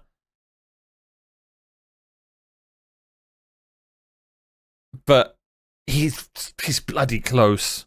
And honestly, I promise to you, before Greed arc, he actually before Ant arc, he might have been A tier. But he grows literally as well, the same as figuratively. Oh, bro, he got the 600-second timeout, bless him. Because he spammed it. You only needed to post it once, Mifters. 07's in chat. What was I saying? Yeah, he grows so much. Literally and figuratively again. In the Ant arc, man. And I love how he almost turned into an anti-hero. See what I did there? Because ants. And yeah, just an elite character. One of the rare, very rare, from what I've seen in anime, main characters that are actually the best characters in the show. The only other one, out of all the shows I've watched, where I can say the best character in the show, 100% from the main character, I would probably say is Vinland Saga. And with Thorfinn. You could say AOT with Eren, but Armin's great. Jean's great. You could say Saitama with One Punch Man, probably.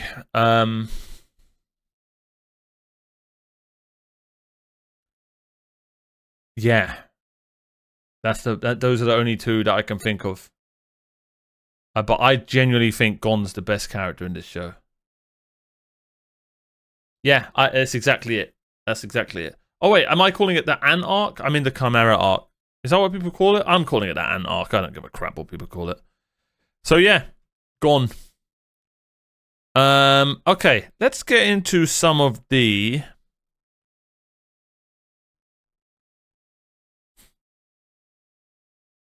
Let's stick with the Phantom Troupe, and let's get into the big boobed brain reader, huge nose woman. I can't remember her name. This might piss people off. She should probably... nah, she is beta. She is. Yeah, she is. I remembered her ending. It was just so good. Paku Noda. Yeah. The more I look at this... He keeps looking at me like this, and I'm thinking, is he beta?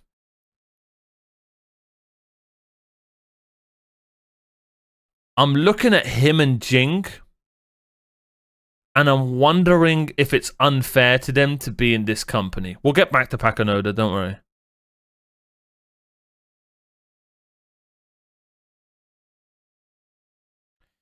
Yeah, I just remembered his whole arc with the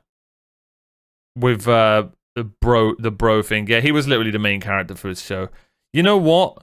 Just to be that guy, I'm keeping Jing in C tier. Yeah, I'm sorry. I'm not. It is what it is. He just let me down so much. And then I just keep remembering his conversation with his son at the end, but we just didn't get enough of that. Genuinely one of the best moments in the show, but it's no, he's staying in C. Yeah, Paku Noda, just a really cool character. Loved the idea. Her powers were really cool. Yeah, just a great part of the York New arc, and her dying was badass. That was just a badass death. So yeah, GG's. And it showed you, she showed us what they would do for the troop leader, who, let's get to right now, is, in my opinion, an amazing character, but unfortunately, we didn't get to see enough of. And I know this is going to piss people off, but he is an A-tier character in my eyes. I'm sorry. I would love to put him in S. But I look at the three S characters, and Chrollo.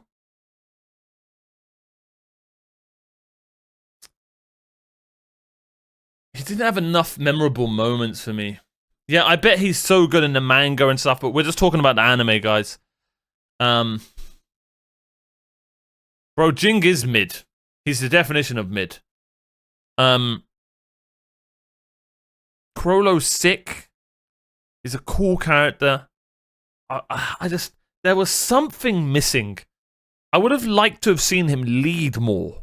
Like, could you imagine? And I know it's not his character, so maybe not, but like, you know what I mean? Rallying the troops, or I don't know what it was. He just didn't feel like the leader. Like, if we didn't have Pakunoda's scene to like prove how much of their leader he was, then I don't know. Plus, we never got his fight with I don't know. I feel like Chrollo's gonna be an elite character, but he's just, the whole anime was just him being set up to be that elite character. Do you know what I mean? Yeah, the Requiem part was insane. I loved that. And his fight against Silver and was so good.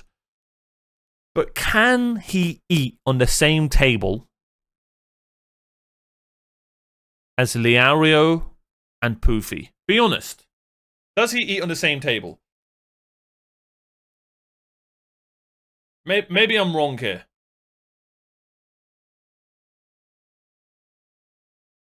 I think the characters he's with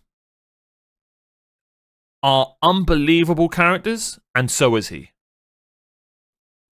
I truly, and everybody's gonna say, bro, you've got Komugi up there. I don't give a crap, man. I don't give a crap. I could happily put Komugi above. No, I couldn't say that. I couldn't put her above Poofy and what's it called? He wasn't in the show that much. Well, neither was Komugi, but Chrollo's impact wasn't as. Maybe the troupe. The problem is the troupe has too many members. No. Again, sometimes I just can't put it into words. There's just something missing for Chrollo. And I feel like he's set up to be this amazing character. And he will be. But unfortunately, obviously, you know, God bless the mangaka. Hope he does well. He's getting better. I'm sure the mangaka's got so many more plans for him. Like, there could be a whole arc with Chrollo as the main lead, and I would love to watch it. But I feel like he's been set up to be for something big to happen, but that giant thing, that thing hasn't happened yet. Do you know what I mean? Yeah. So, but still, from what he was in, I've got him in A tier. I absolutely loved every part he was in. Yeah, just a great character all around. Speaking of great characters all around, one of my favorite characters in the show. And I'm sorry. I don't care if you're going to be annoyed.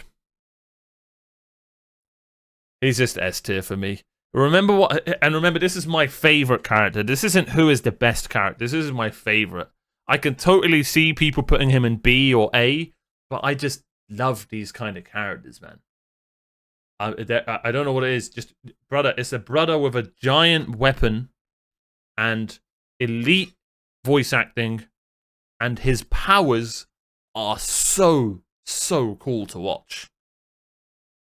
And let's not forget, he was the leader of the group in the Ant arc because,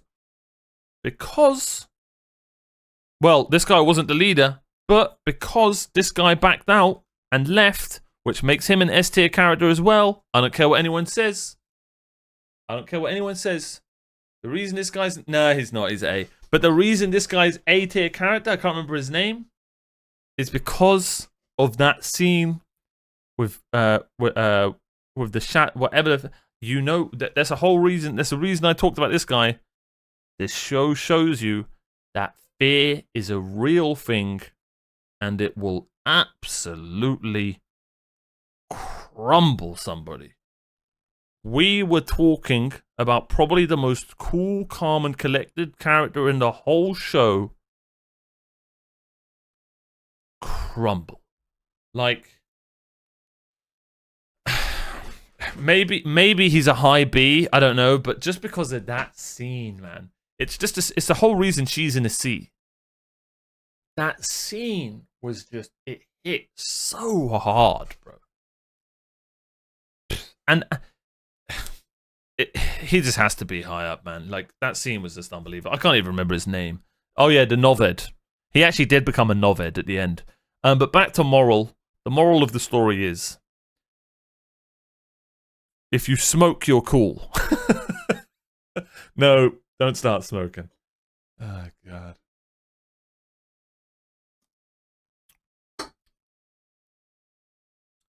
As a male, I'm going to get to it, Muftasin. I'm now going to... As a male character, there's sometimes a simple word, or 2 words, that just gets to us. And it's when a character is badass, there's testosterone levels that get raised. And moral does that to us. I ain't saying it doesn't do it to females, but I can only speak as a male. Moral, Torkel, Tors, Uvagin, and sometimes, just for them doing that, puts them in S tier. And I don't care what you say. Maybe he isn't an S tier character, but for me, whenever I knew he was going to fight, or whenever he was talking about a badass plan, I was just like, that's my guy. Todo. You know what I mean? I know it's quite a cliche character, but I don't give a shit. He's on the same table. And him and Liario, I think, are going to become friends. Alright, let me see this clip that Muftasin got banned for.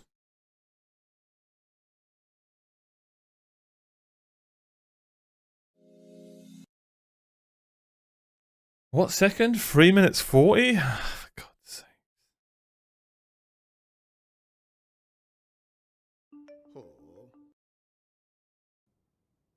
First of all, you can tell this is going to go badly, right? I am probably like 8 reactions in. I look absolutely zonked right now. That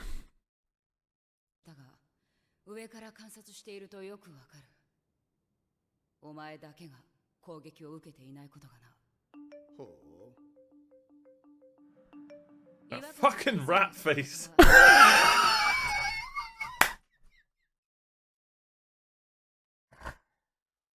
Oh, that's so bad.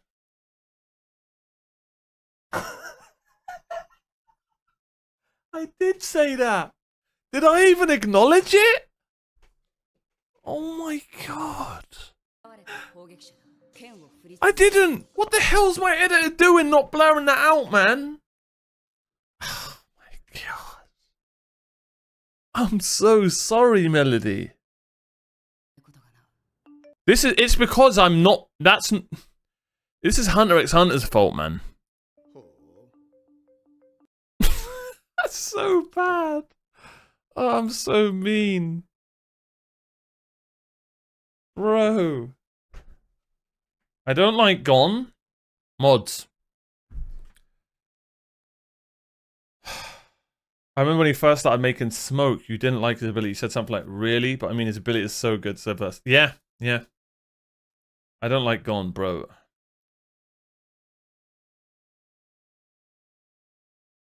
Moral is not just badass, he's also incredible. Yeah, of course. Yeah, he was the lead, as I said. Not very family friendly, bro. That was hilarious. That's probably the first time anyone's ever seen me swear. I really don't swear a lot, chat. I just don't like it. I'm not saying if you do, there's anything wrong with you. I just don't like it. So I used more than one time. It was before she grew on you. She'd only been in it like 2 episodes. Bro, it was so out of nowhere. It was so out of nowhere. Alright, anyway. Alright, let's get into a few more kind of Greg and Larry's.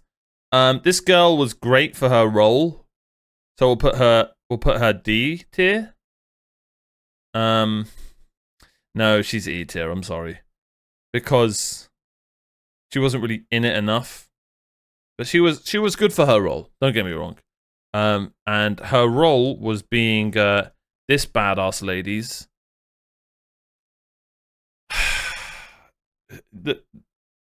when I saw her turn into a helicopter, no, a motorbike, I do want to put her in C tier, chat, but it's not fair. You know what, it is fair, I don't give a crap. She is C tier. For such a small part in the show, she was actually really good. And her abilities are just hilarious. And her voice actor, oh yeah, her voice actor was just... I can't remember what she was saying. It was just perfect. It was perfect VA. I feel like for the old ladies in anime, they've always just got this one lady, and she just voice acts them all, and it's perfect. Another C tier, 100%. Great character. I really liked her. It's why I didn't even talk about him. Why I've got him in C tier. He was this great character. You know, being taught by him. And seeing him with Gon and Killua was great. And I would love for him to show up later on in the anime if it continues. I don't know if there's going to be a time skip, but yeah, that would be really cool. There doesn't need to be a time skip. I mean, Gon and Killua are like 12. Yeah, she was a great character. We got to know Killua more through her. So yeah, she was a great character. And another brilliant character. And I loved him. He honestly a close B.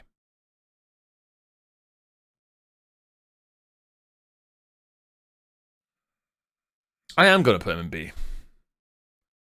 I just really like the badass butler character. One of my favorite movies of all time is Batman The Dark Knight. And Michael Caine in it is a butler. He's Bruce Lee's butler. And he's not badass, but it's just something about those characters that just almost like they give their all to the person they're looking after. And there's some like kind of... super respect you get for that. Yeah, I don't know. I just really, really liked his character and the way he went out. GG's, amazing moment. Let's get to another cake tier character. You all knew it. I knew it. She knew it. They knew it. We knew it. The GOAT, the best character of the final arc of the show, in my honest opinion. So then, wait, how does he talk again? But yeah, wait, that's Levi. But anyway, just a great character. Never saw it coming. I think he was in the arc for like 30 episodes, 40 episodes, and he was the best part of the arc. The design was perfect. He looked badass. Voice acting. And who would have thought that he would have turned into a freaking, almost a goodie at the end of it? Meruem. I can't remember how he talks. Just an elite character. Voice acting. The arc. The whole point of him. The fact that his death with Komugi is the greatest love story I've seen in anime. And I know I haven't seen a lot, but that's just going to be hard to beat. That's why you flame me. Exactly, Albert. Yeah. You know what I was saying about Gandalf the other day? Where any time, because we were watching for anyone who doesn't have context, we were watching Lord of the Rings Fellowship of the Ring. Definitely not on stream. Any time Gandalf was on screen, you sit and listen. And it's one of those characters that you just tell everyone in the house to shh, shh, shh, shh when they're talking. Meruem is the same. You just listen to anything, you're trying to pick anything, you're trying to get any detail, and then you start getting hints that he might go good, but then he doesn't. And then Poofy the whole time is trying to keep him evil. It was just a masterpiece. Just a masterpiece of a character. I just loved it. Absolutely. Everything regarding Meruem was just amazing. Alright. There's a couple of Gregs and Larrys that we just need to get rid of. B-Girl, I liked her. She was good. Didn't really talk enough. Super sad ending, super sad story. Hearts in chat for her. We loved her. Great character. Needed more time, in my opinion. Same goes for Zelda, bro. Great character. Had a badass ending and stuff, but didn't really talk much. We didn't really get to know him. These two could almost go in C, but not really. I think they're just on the edge of C, kind of like these guys. So yeah. Meruem is the epitome of a well-written villain. Bro, facts. Pooh for Meruem are one of the greatest antagonists of 100%. I wouldn't call Meruem an antagonist. I wouldn't even call Meruem a villain. Because he was born into villainy, if that makes sense. And then obviously once he got his wits about him, realized he wasn't a villain. Does that make sense? So it's almost like a child who's been born into being a someone who just, I don't know, stabs people, for example.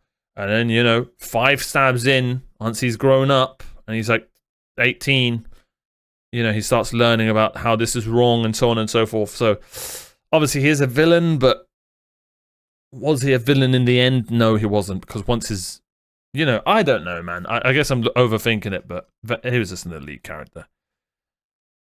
Any more random Gregs and Larrys? Gon's mum, not his mum, but wasn't. She's S tier, because we love her, and, you know, we all probably, you know, would make her a cake. Just another character who was just not enough time in the show, didn't really get to know more, but was perfect for her role. She gets a C. Actually, no, she doesn't. Yeah, she does. Yeah, she does. Yeah.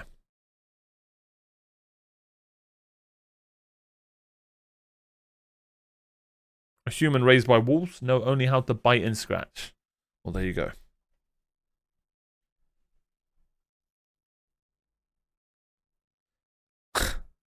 It's not like he turned good. He just stopped caring about being the king because of Komugi. I'm not saying good.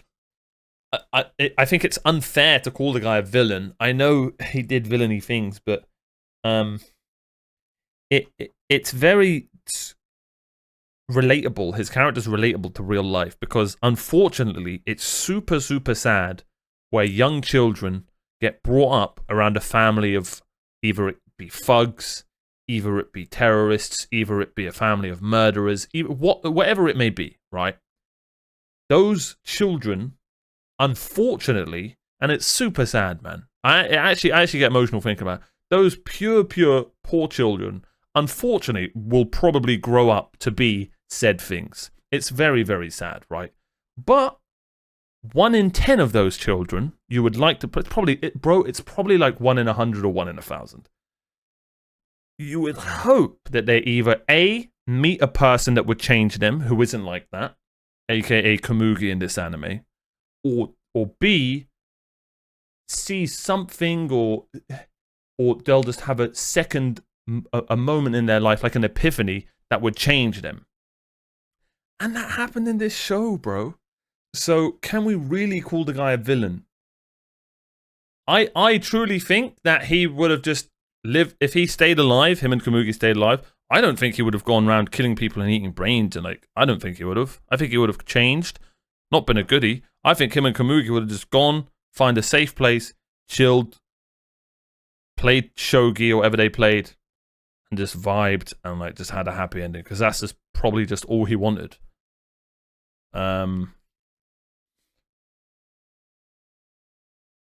Yeah. Anyway, elite character. Crazy that a character that, yeah. Their two story is just, it was just an unbelievable story. He told Netero he would spare special humans, but the rest would be dead cat. Okay, I'm aware of that. But think of the purity of Komugi. She changed him in such a short amount of time, and they barely even hang out. Well, they hung out, they played chess all the time. Think about how much she would have changed him when they would have been hanging around, you know, even more. In a more, whatever manner they would have done. Do you know what I mean? I feel like he would have just gotten better and better as a human being around her. Because he kind of started to... Bro, I'm telling you, there's a reason they made Komugi almost... They gave her every debuff. I hate to say it. I know I'm turning it into gamer terms, and it's a sad thing that, you know, people unfortunately have those things in real life. But, bro, she was as pure, like... Do you know what I mean? She's super pure, like, super sad story, right? There's a reason they didn't just make her like a normal just a normal girl, if you know what I mean, who could see and speak.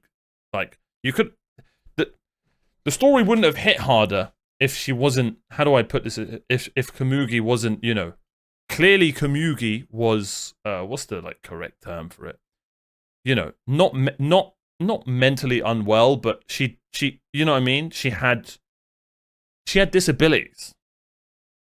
You know what I mean? There's a reason the mangaka did that. To act, because there's full purity there. It's almost childlike purity. Because no one's as pure as a child. When a child's first born, that's the purest a human will be, right? There's no sins, there's no, you know what I mean? It's a clean, fresh slate.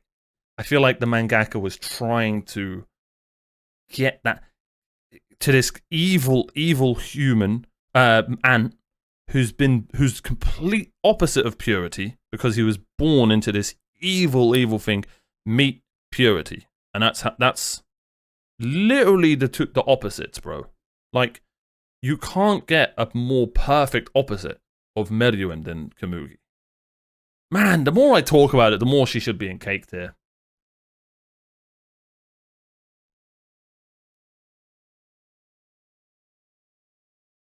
I'm not. Maybe I'll listen to it, the Zara, but he saw strength as the only valuable thing. Yet a girl who is weak as bro. Yeah, I see what you're saying with weak, because yes, in a fight she would be weak, but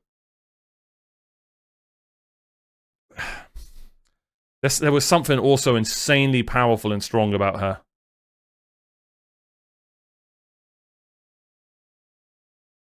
Just an elite character. The reason we've spoke about him for so long.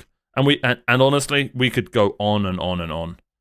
And let's go from purity to the complete opposite. Super Soka, Hisoka. Is he a pedo? Isn't he a pedo? I actually genuinely got into arguments in the comments on if this guy's a pedo or not.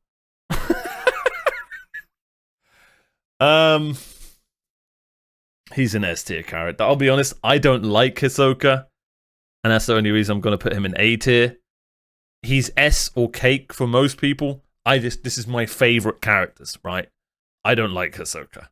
It's just not my, he's just not my favorite character, right? That's why I've got him in A tier.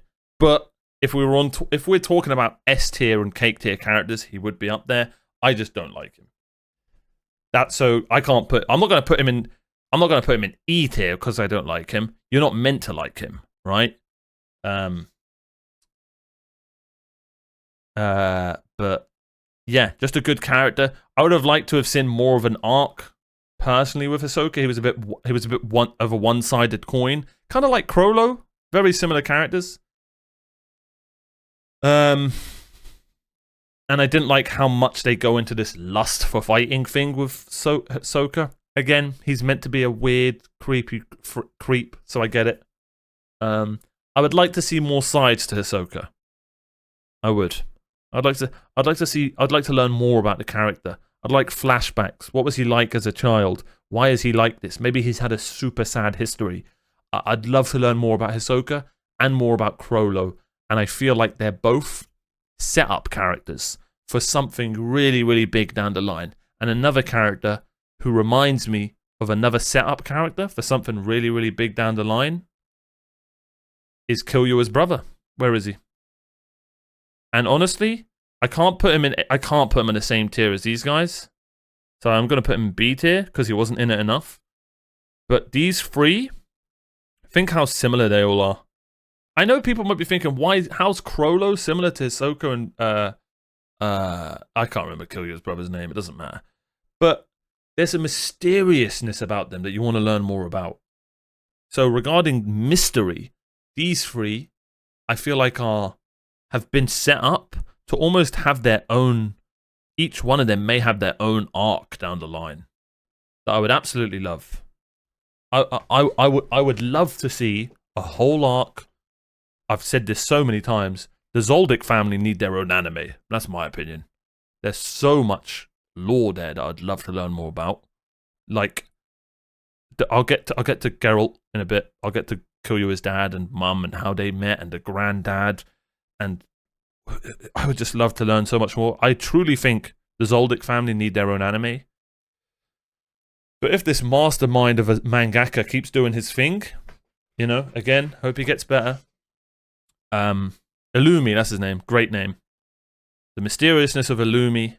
Would love to learn more about him. Illumi, you know what? I am putting Illumi, because I just remembered something that was really... I'm putting him in A tier, because I just remembered something amazing about Illumi, was the pride in his family. He has so much pride for his family that it makes him try to kill his own family. Look how crazy that is. You know who he reminds me of? Poofy. He has so much love for Meruem that he pretty much tried almost not killing Meruem, but made things worse for Meruem. But because he loved him so too much in a stalkerish fashion, that he, stopped Meruem from almost stopped Meruem from finding true happiness, because he loved him so much and thought he knew what's best for him. I guess Illumi's the same with Killua and the Zoldyck family. So yeah, I just remembered that part about him, so I am putting him in A, because he just adds another layer to him. But back to Hisoka, I know it may annoy people that him and Crollo are in A. But you got to remember, man, that they're good characters, but we didn't really learn much about them personally. There were lots of snippets we learnt. And I sometimes you just want the and I'm not saying Hisoka's character is a facade or Crollo's, but sometimes you want them to put the facade to the side a bit and learn more about that the person behind the dun, dun, dun, dun. Do you know what I mean? But instead, anytime Hisoka was on the screen, you just got the music, you got some weird thing, you got really cool fighting thingy, amazing voice acting. But just would have liked to learn more about them and stuff. Yeah, his twisted love towards his brother. Yeah, Liario didn't make cake tier. What did I miss? He's S tier, but to make it cake tier, just look who's in cake tier, Math. It's just difficult. It's just difficult. I could put him in cake tier, but it's just tough. This one's gonna piss people off, but I don't care. Kurapika is going in A tier as well.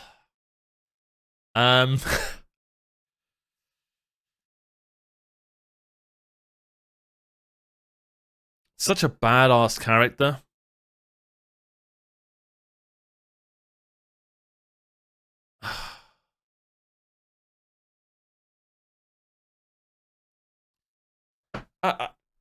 Kurapika, you know who Kurapika's like? He's like Crollo. It's very hard to put into words that there's just something missing to put him under. And I know you're looking at.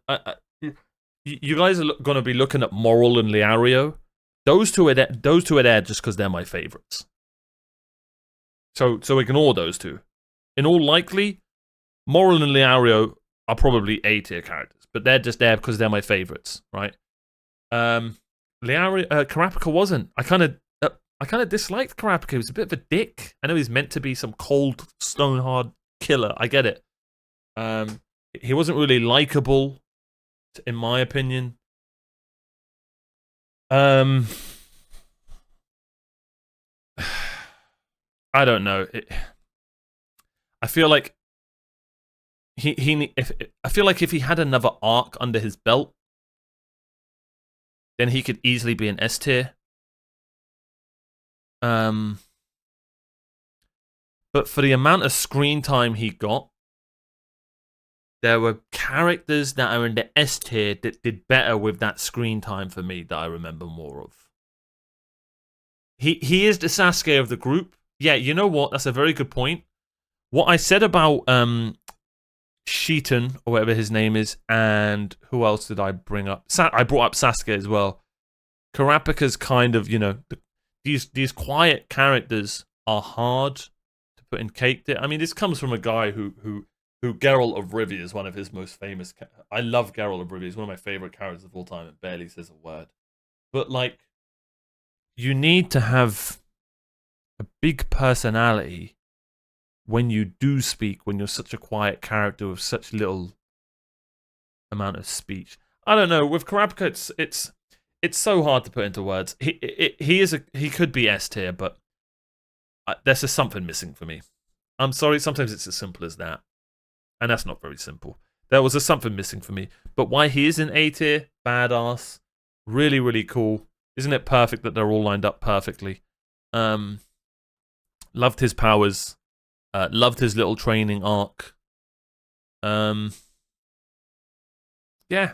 I don't know. I just can't compare him to a few more characters. Since we're on the topic of Kurapika... Oh, wait, no, never mind. All right, man, we've got a good group left.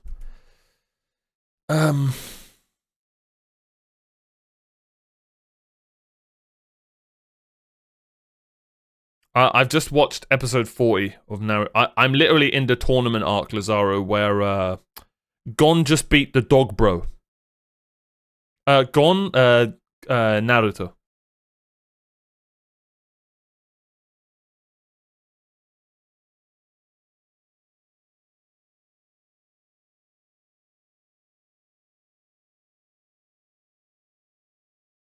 I think A tier fits. Kurapika's cake, that's fair. That's fair. I agree on the placement. He's too dead set on one thing. Yeah, that's a good way of looking at it. Killua caring about his friends more than about revenge was basically the end message of York New City. Oh wait, Kurapika caring about his friends more than revenge. Yeah. Yeah, I like that. I like that about Kurapika and the parts where he nearly broke. You know, there were parts where he needed to be held back. I think A's fair for Kurapika, I'll be honest.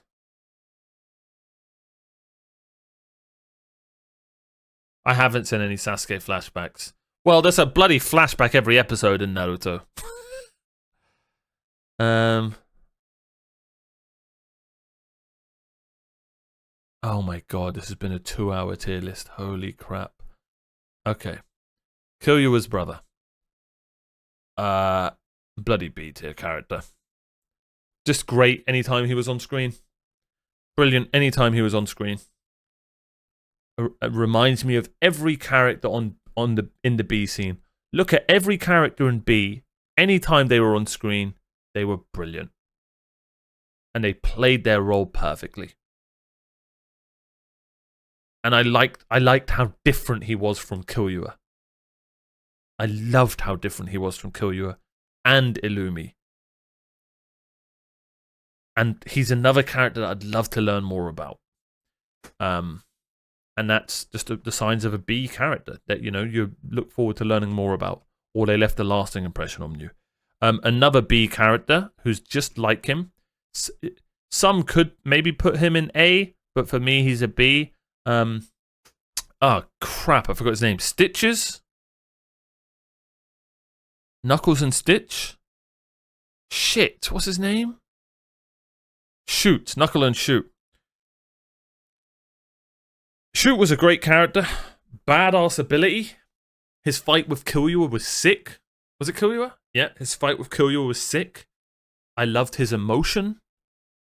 I could honestly put Shoot in A. But the only reason I can't put Shoot in A... No, that guy's not in A. That guy's going to piss a lot of people off, but I don't care where I put him. Anyway, back to Shoot. I could put Shoot in A. If Illumi's in A, I could happily put Shoot in A. No, he's beta. He's beta. Yeah. A bit more time on screen and a bit more talking, and he could happily be an A character. You know what? The more I look at it, the more I think B needs a little bit of a touch up. And this might piss people off, but I'm going to bring Illumi down to B. Because he's the same as Shoot. Brilliant character, but needed a bit more time. I'm going to bring Nov down to B as well. Because I've put Kurapika in A, and I'm looking at the A characters, and it's not fair having Illumi and Shoot in the same tier as Kurapika and Hisoka. And it's crazy to me that Welfin and Ratbro are in it. But if you think about it, if these guys had the same amount of screen time as Kurapika or Hisoka, then think about it. Where would they be? I wouldn't put Nov in B. I'm going to put Nov in B, but he had one of the best moments in the whole show. I will say that. So Nov deserves his respect. He is in B, but his crumbling scene is one of the best moments in the whole show. It's the whole reason, again I'll say it, why I've put her in C. She doesn't speak, she doesn't do anything, but the reason she's in C is because she's got one of the best moments in the whole show. And I'll say the same with Nov. We didn't really get to know him much. There wasn't much to him. He wasn't, he wasn't in the. He saved Shoot, which was sick. So he did redeem himself. Man, I could put him in A. No, I'm gonna keep him in B because I look at. God, this guy was such a good character. I don't know why I keep coming back to him and thinking, is he an A tier character? I have put him so much. Just some of these characters in the Ant arc were just masterpieces. Anyway, I think there's some B's that are C's. Let me think about this.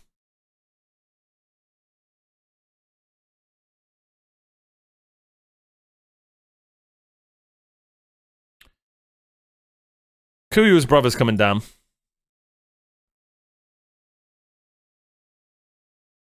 Butler Bro's coming down.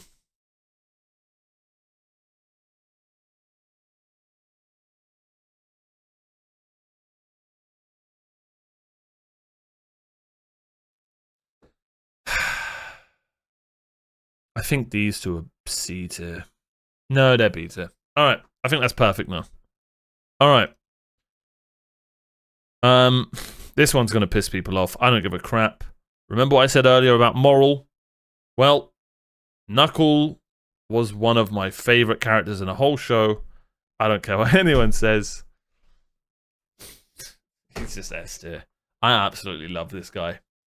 And the fact that he had emotion as well, because he cried, he loved animals. This is what I mean about learning so much more about Knuckle, the person behind Knuckle, than we did learn about the person behind Kurapika, or the person behind Hisoka, or the person behind Chrollo. You see what I mean about learning about the person themselves? Bro, we learned that this guy loves animals, is super emotional when he gets angry, and super emotional when he cries, he gets scared. And I'm not saying Kurapika was emotionless, don't get me wrong, but just a character like Knuckle, man, was just so good. And with a haircut like that, you can't go anywhere else. You are S+. Knuckle, now that I see them both next to each other, is almost, and what do you guys think of this comparison? Almost like a mix of Moral and Leario in one, with obviously his own character. Now that I think about it, he had Moral's strength and kind of discipline, but Leario's like optimism and how he loved his friends, and he was funny as well. I loved Knuckle, man. He was such a good character and one of the main characters in the best arc in the show. Yeah, bro. I said that earlier that they were bros. Yeah, I absolutely love Knuckle, man. Another character I loved was Kite. I don't care what anyone says. That brother's S tier. Kite was what I hoped Jing would be.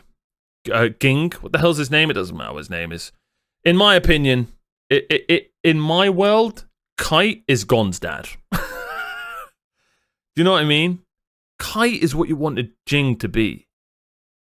And he wasn't that. And it was such a letdown. It was such a letdown.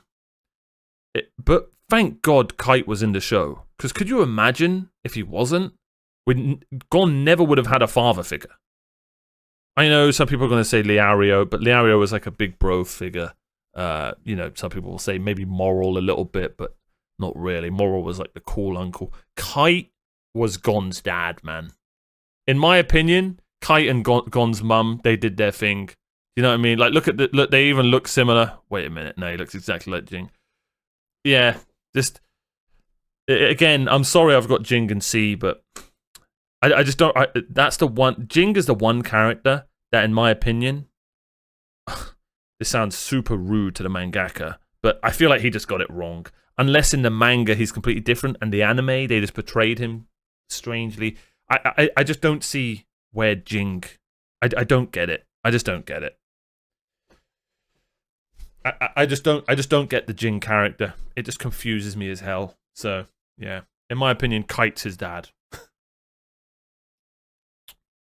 It was just so nice to see Gon have a father figure. And yeah, he just was a massive impact on Gon. Let's go to Kite as the character. Such a cool ability. Was in it for such a small time, but had such an amazing impact. Was insanely strong, but got destroyed by another insanely good character, who I would have put S tier until she kind of, and I know there's reasons for it, but she had this aura that kind of disappeared. She had this aura. I know there's probably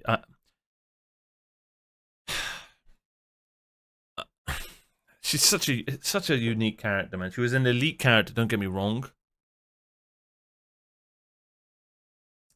Bro, Jing's a trash character, Adij. Jing's a trash character. Don't even get me started on that, brother. You're lucky he's in C. Jing is like when I overhype an anime to you, bro, and then the anime is one of the worst animes you've seen. It is what it is, brother. It is what it is. I don't understand the premise of Jing as a character.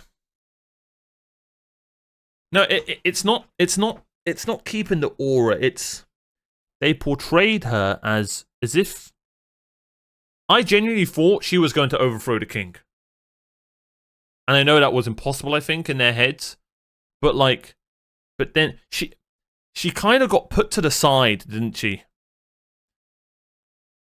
And Poofy overtook alongside Nuki, or whatever the hell his name is. Screw it, let's do all the main ants right now. He's A tier as well. So the reason these two are A tier, and I'll tell you exactly why, is because they both had halves in the arc where they were elite in, where in my opinion, Poofy was elite for the whole arc. Yuppie, sorry, that's his name. Yuppie was non-existent, bro, and then he just came out of nowhere when we got to the mansion. No, I know Lazarus, I know, but brother, Lazarus, listen, brothers. This girl just showed up on one-shot Kite, right?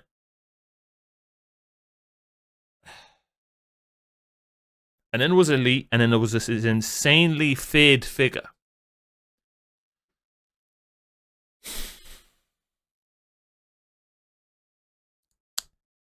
And then, like, I don't know. She just kind of, I don't know. I can't quite put my finger on it because maybe I'm not sometimes good at portraying my thoughts. The best way I can say it is she kind of dwindled off. She kind of just Do you know what I mean? She kind of she did this. She peaked and then she started just doing this, whereas Poofy just did this, and so did Yuppie. They both just did this, right?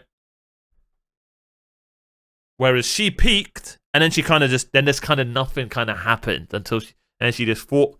That's the best way I can say it. Brother, Adij, this is my favorite. I didn't like Hisoka, man. I don't know how you do like Hisoka. Also, I needed to see more from him. I wanted to learn more about who Hisoka was as a human. We didn't learn anything about him. I couldn't even tell you that brother's hobby. I think it was... Okay, well, his hobby is magic and juggling, but... We only saw one emotion from Hisoka. Well, two. Curiosity and horniness, right? Shed a tear. Laugh. Do you know what I mean? Something.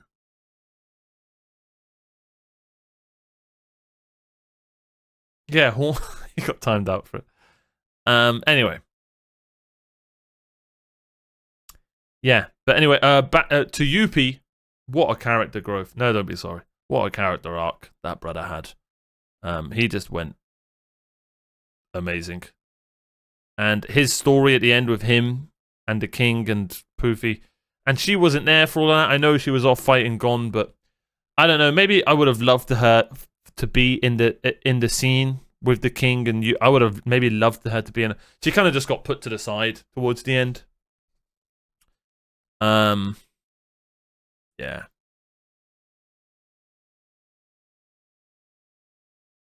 Hisoka's one of the smartest, most evil, twisted characters in Hunter x Hunter. One of. That's why he's not S tier. Because do you know who the smartest and most evil, twisted character in Hunter x Hunter is? It's this brother. And that's why he's in S tier. Matter of fact, I might put him in cake tier, the more I think about it.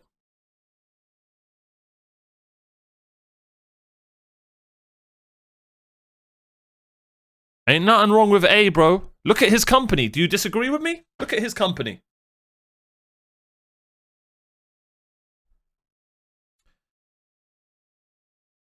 You don't think... Bro, what?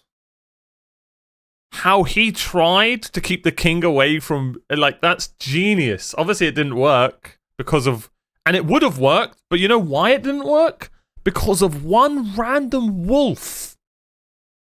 It actually was working, bro. That was insanely conniving and smart to think of that on the spot. And bearing in mind, he's only one part of his human, and he's like been flied into different parts, and he's doing so many... Brother, Poofy's insanely intelligent, man. And the whole time he knows how to play the violin. And if you can play the violin, you get a +5 intelligence buff. We all know that.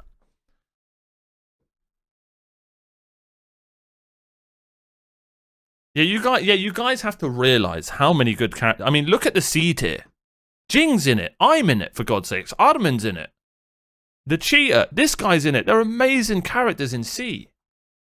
Look at B tier, bro. So many good characters.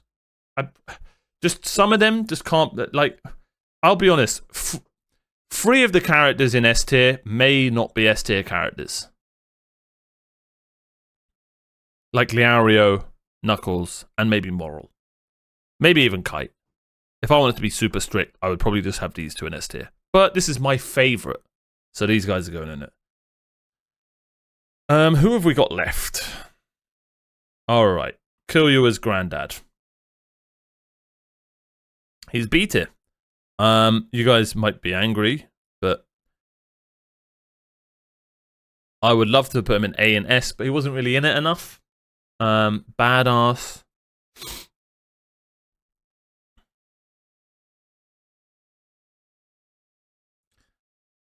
Poof is S, but he's cringe. What? How the hell is he cringe, but Hisoka isn't? Anyway.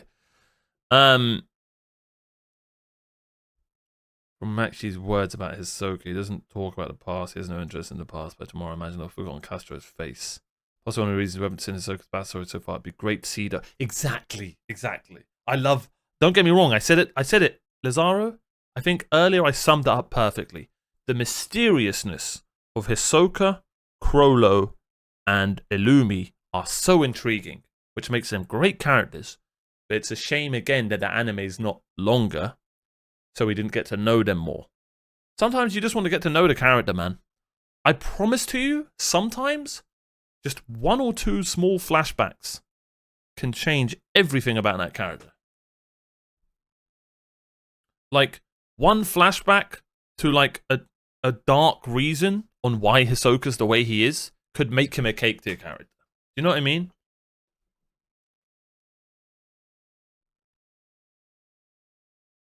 Anyway. Loved Killua's granddad. Great character.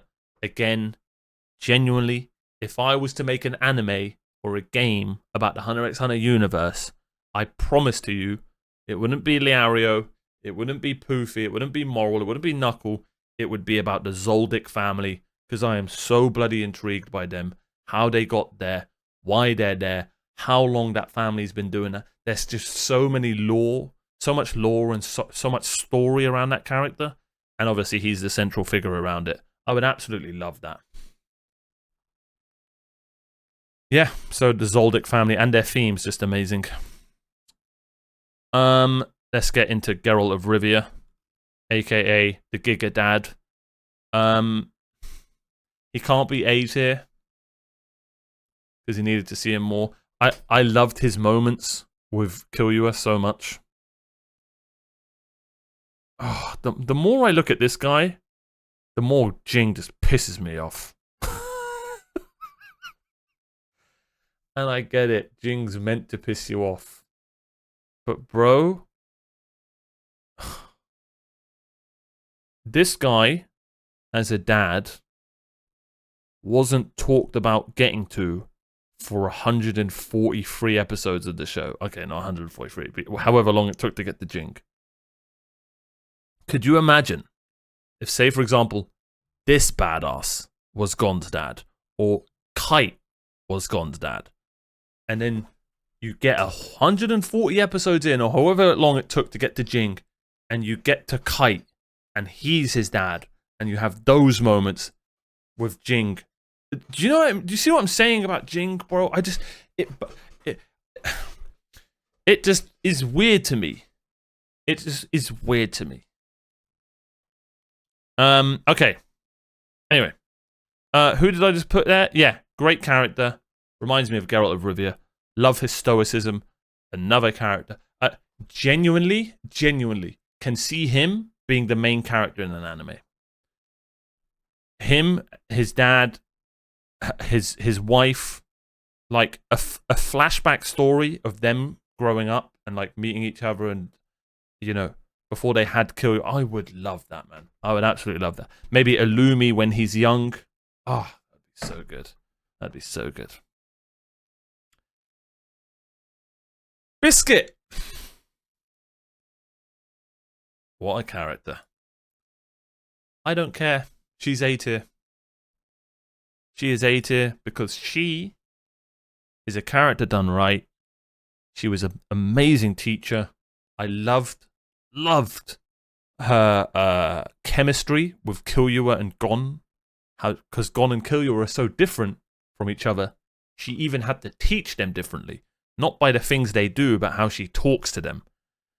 She's insanely intelligent, insanely powerful. Just a brilliant teacher character done right.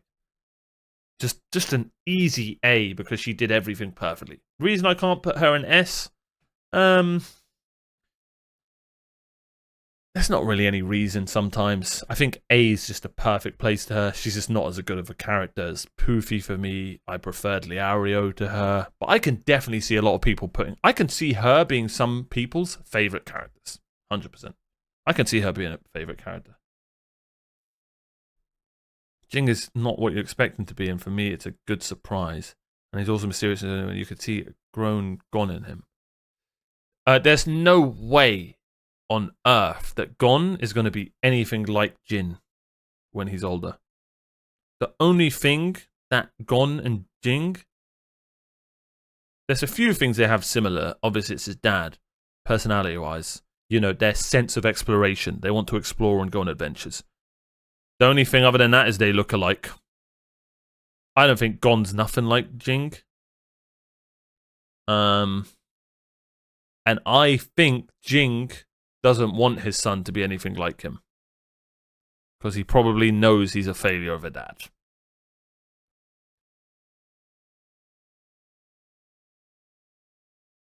Anyway, we need to wrap this up. Netero.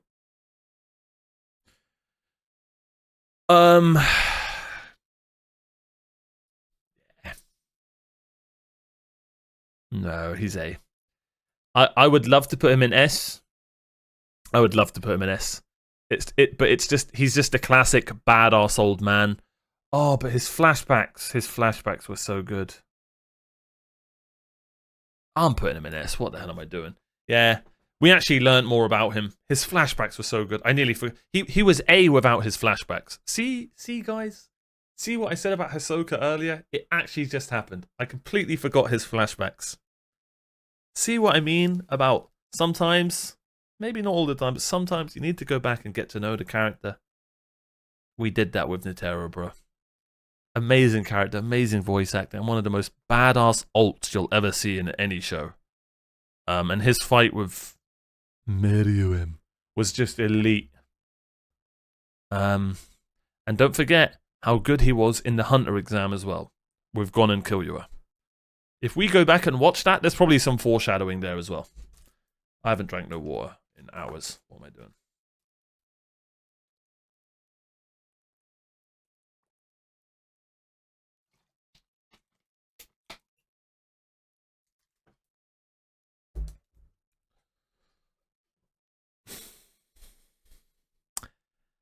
Yeah, amazing characters. And last but not least, Killua.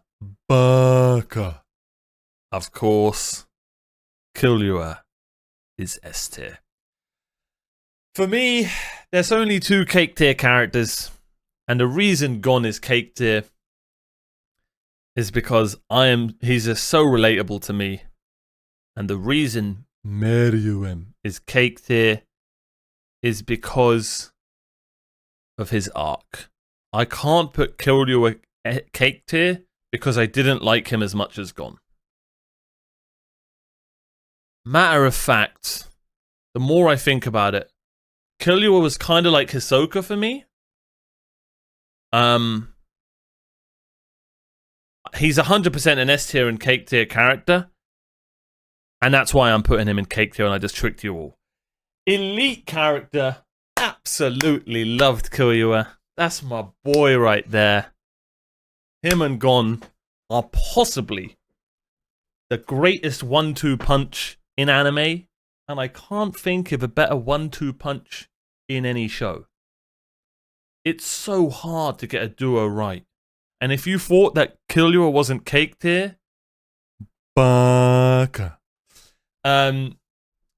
Because it's just so hard to get 2 characters correct, man, at the same time. It's so difficult. I genuinely can't think of a duo who are as good as these 2. And the yin and yang between them, man. So good. So good. Best Baka in anime? It's good, but Naruto's coming. Ah. Naruto's coming for that title, man. He's coming for that title. He's good at it as well, man. And who's the girl who had a really good one? Was it in JJK? No, it wasn't in JJK. There's another one who's got a really good one. She says it a lot. Or it might be a guy. I can't remember.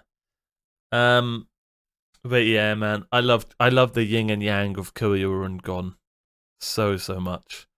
If I'm being honest, Gon is my favorite. But on another day where I'm feeling a bit different, it will be Killua. And ladies and gentlemen, that's Hunter x Hunter. And that is my tier list. Would I change anything? You could maybe put her in S. You could maybe bring Netero and Kite down to A. You could maybe put Poofy in Cake.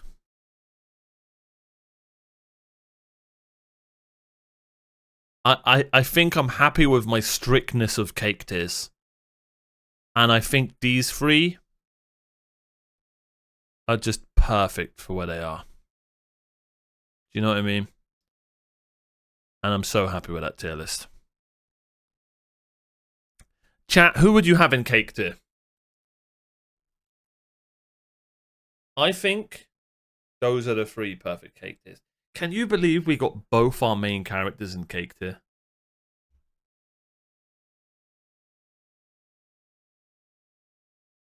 I'm really thinking about putting Poofy up there.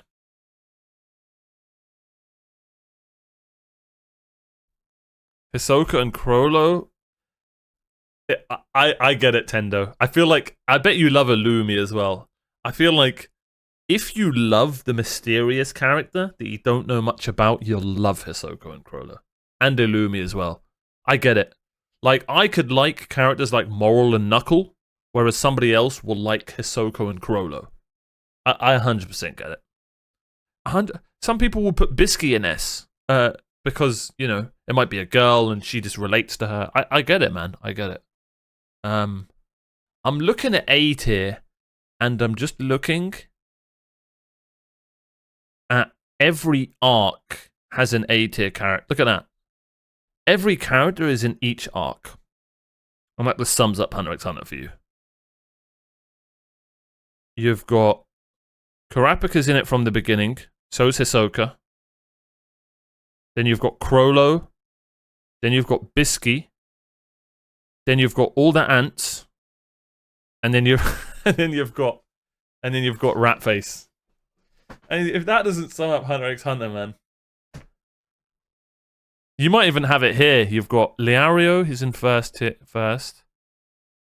No. Oh yeah. No, you don't, because you don't have no one from York New here. But still, I guess it makes sense, because if I was to choose arcs, York New is probably my least favorite. I don't think I clicked with the Phantom and Kurapika's arc as much as I did with Greed Island, the Hunter exam, and the I would say it's York New, Greed Island, Hunter exam, Chimera Ant arc. I think that's my arc list. Yeah, York New, Greed Island.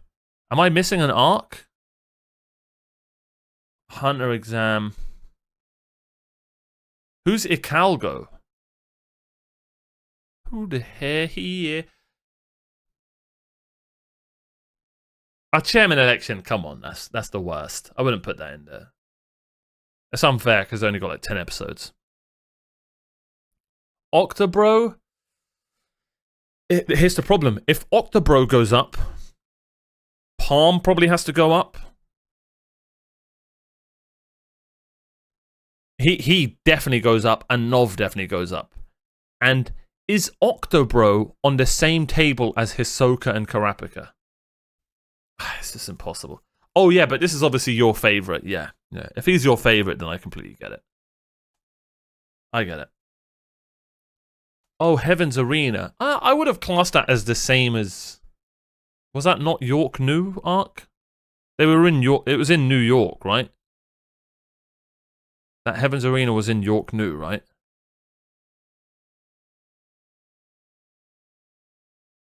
Oh, it wasn't. Oh.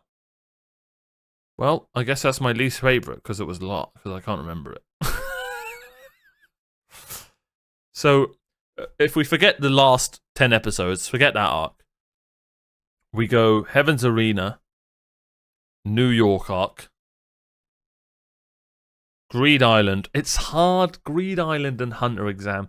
It's like AOT and every other show.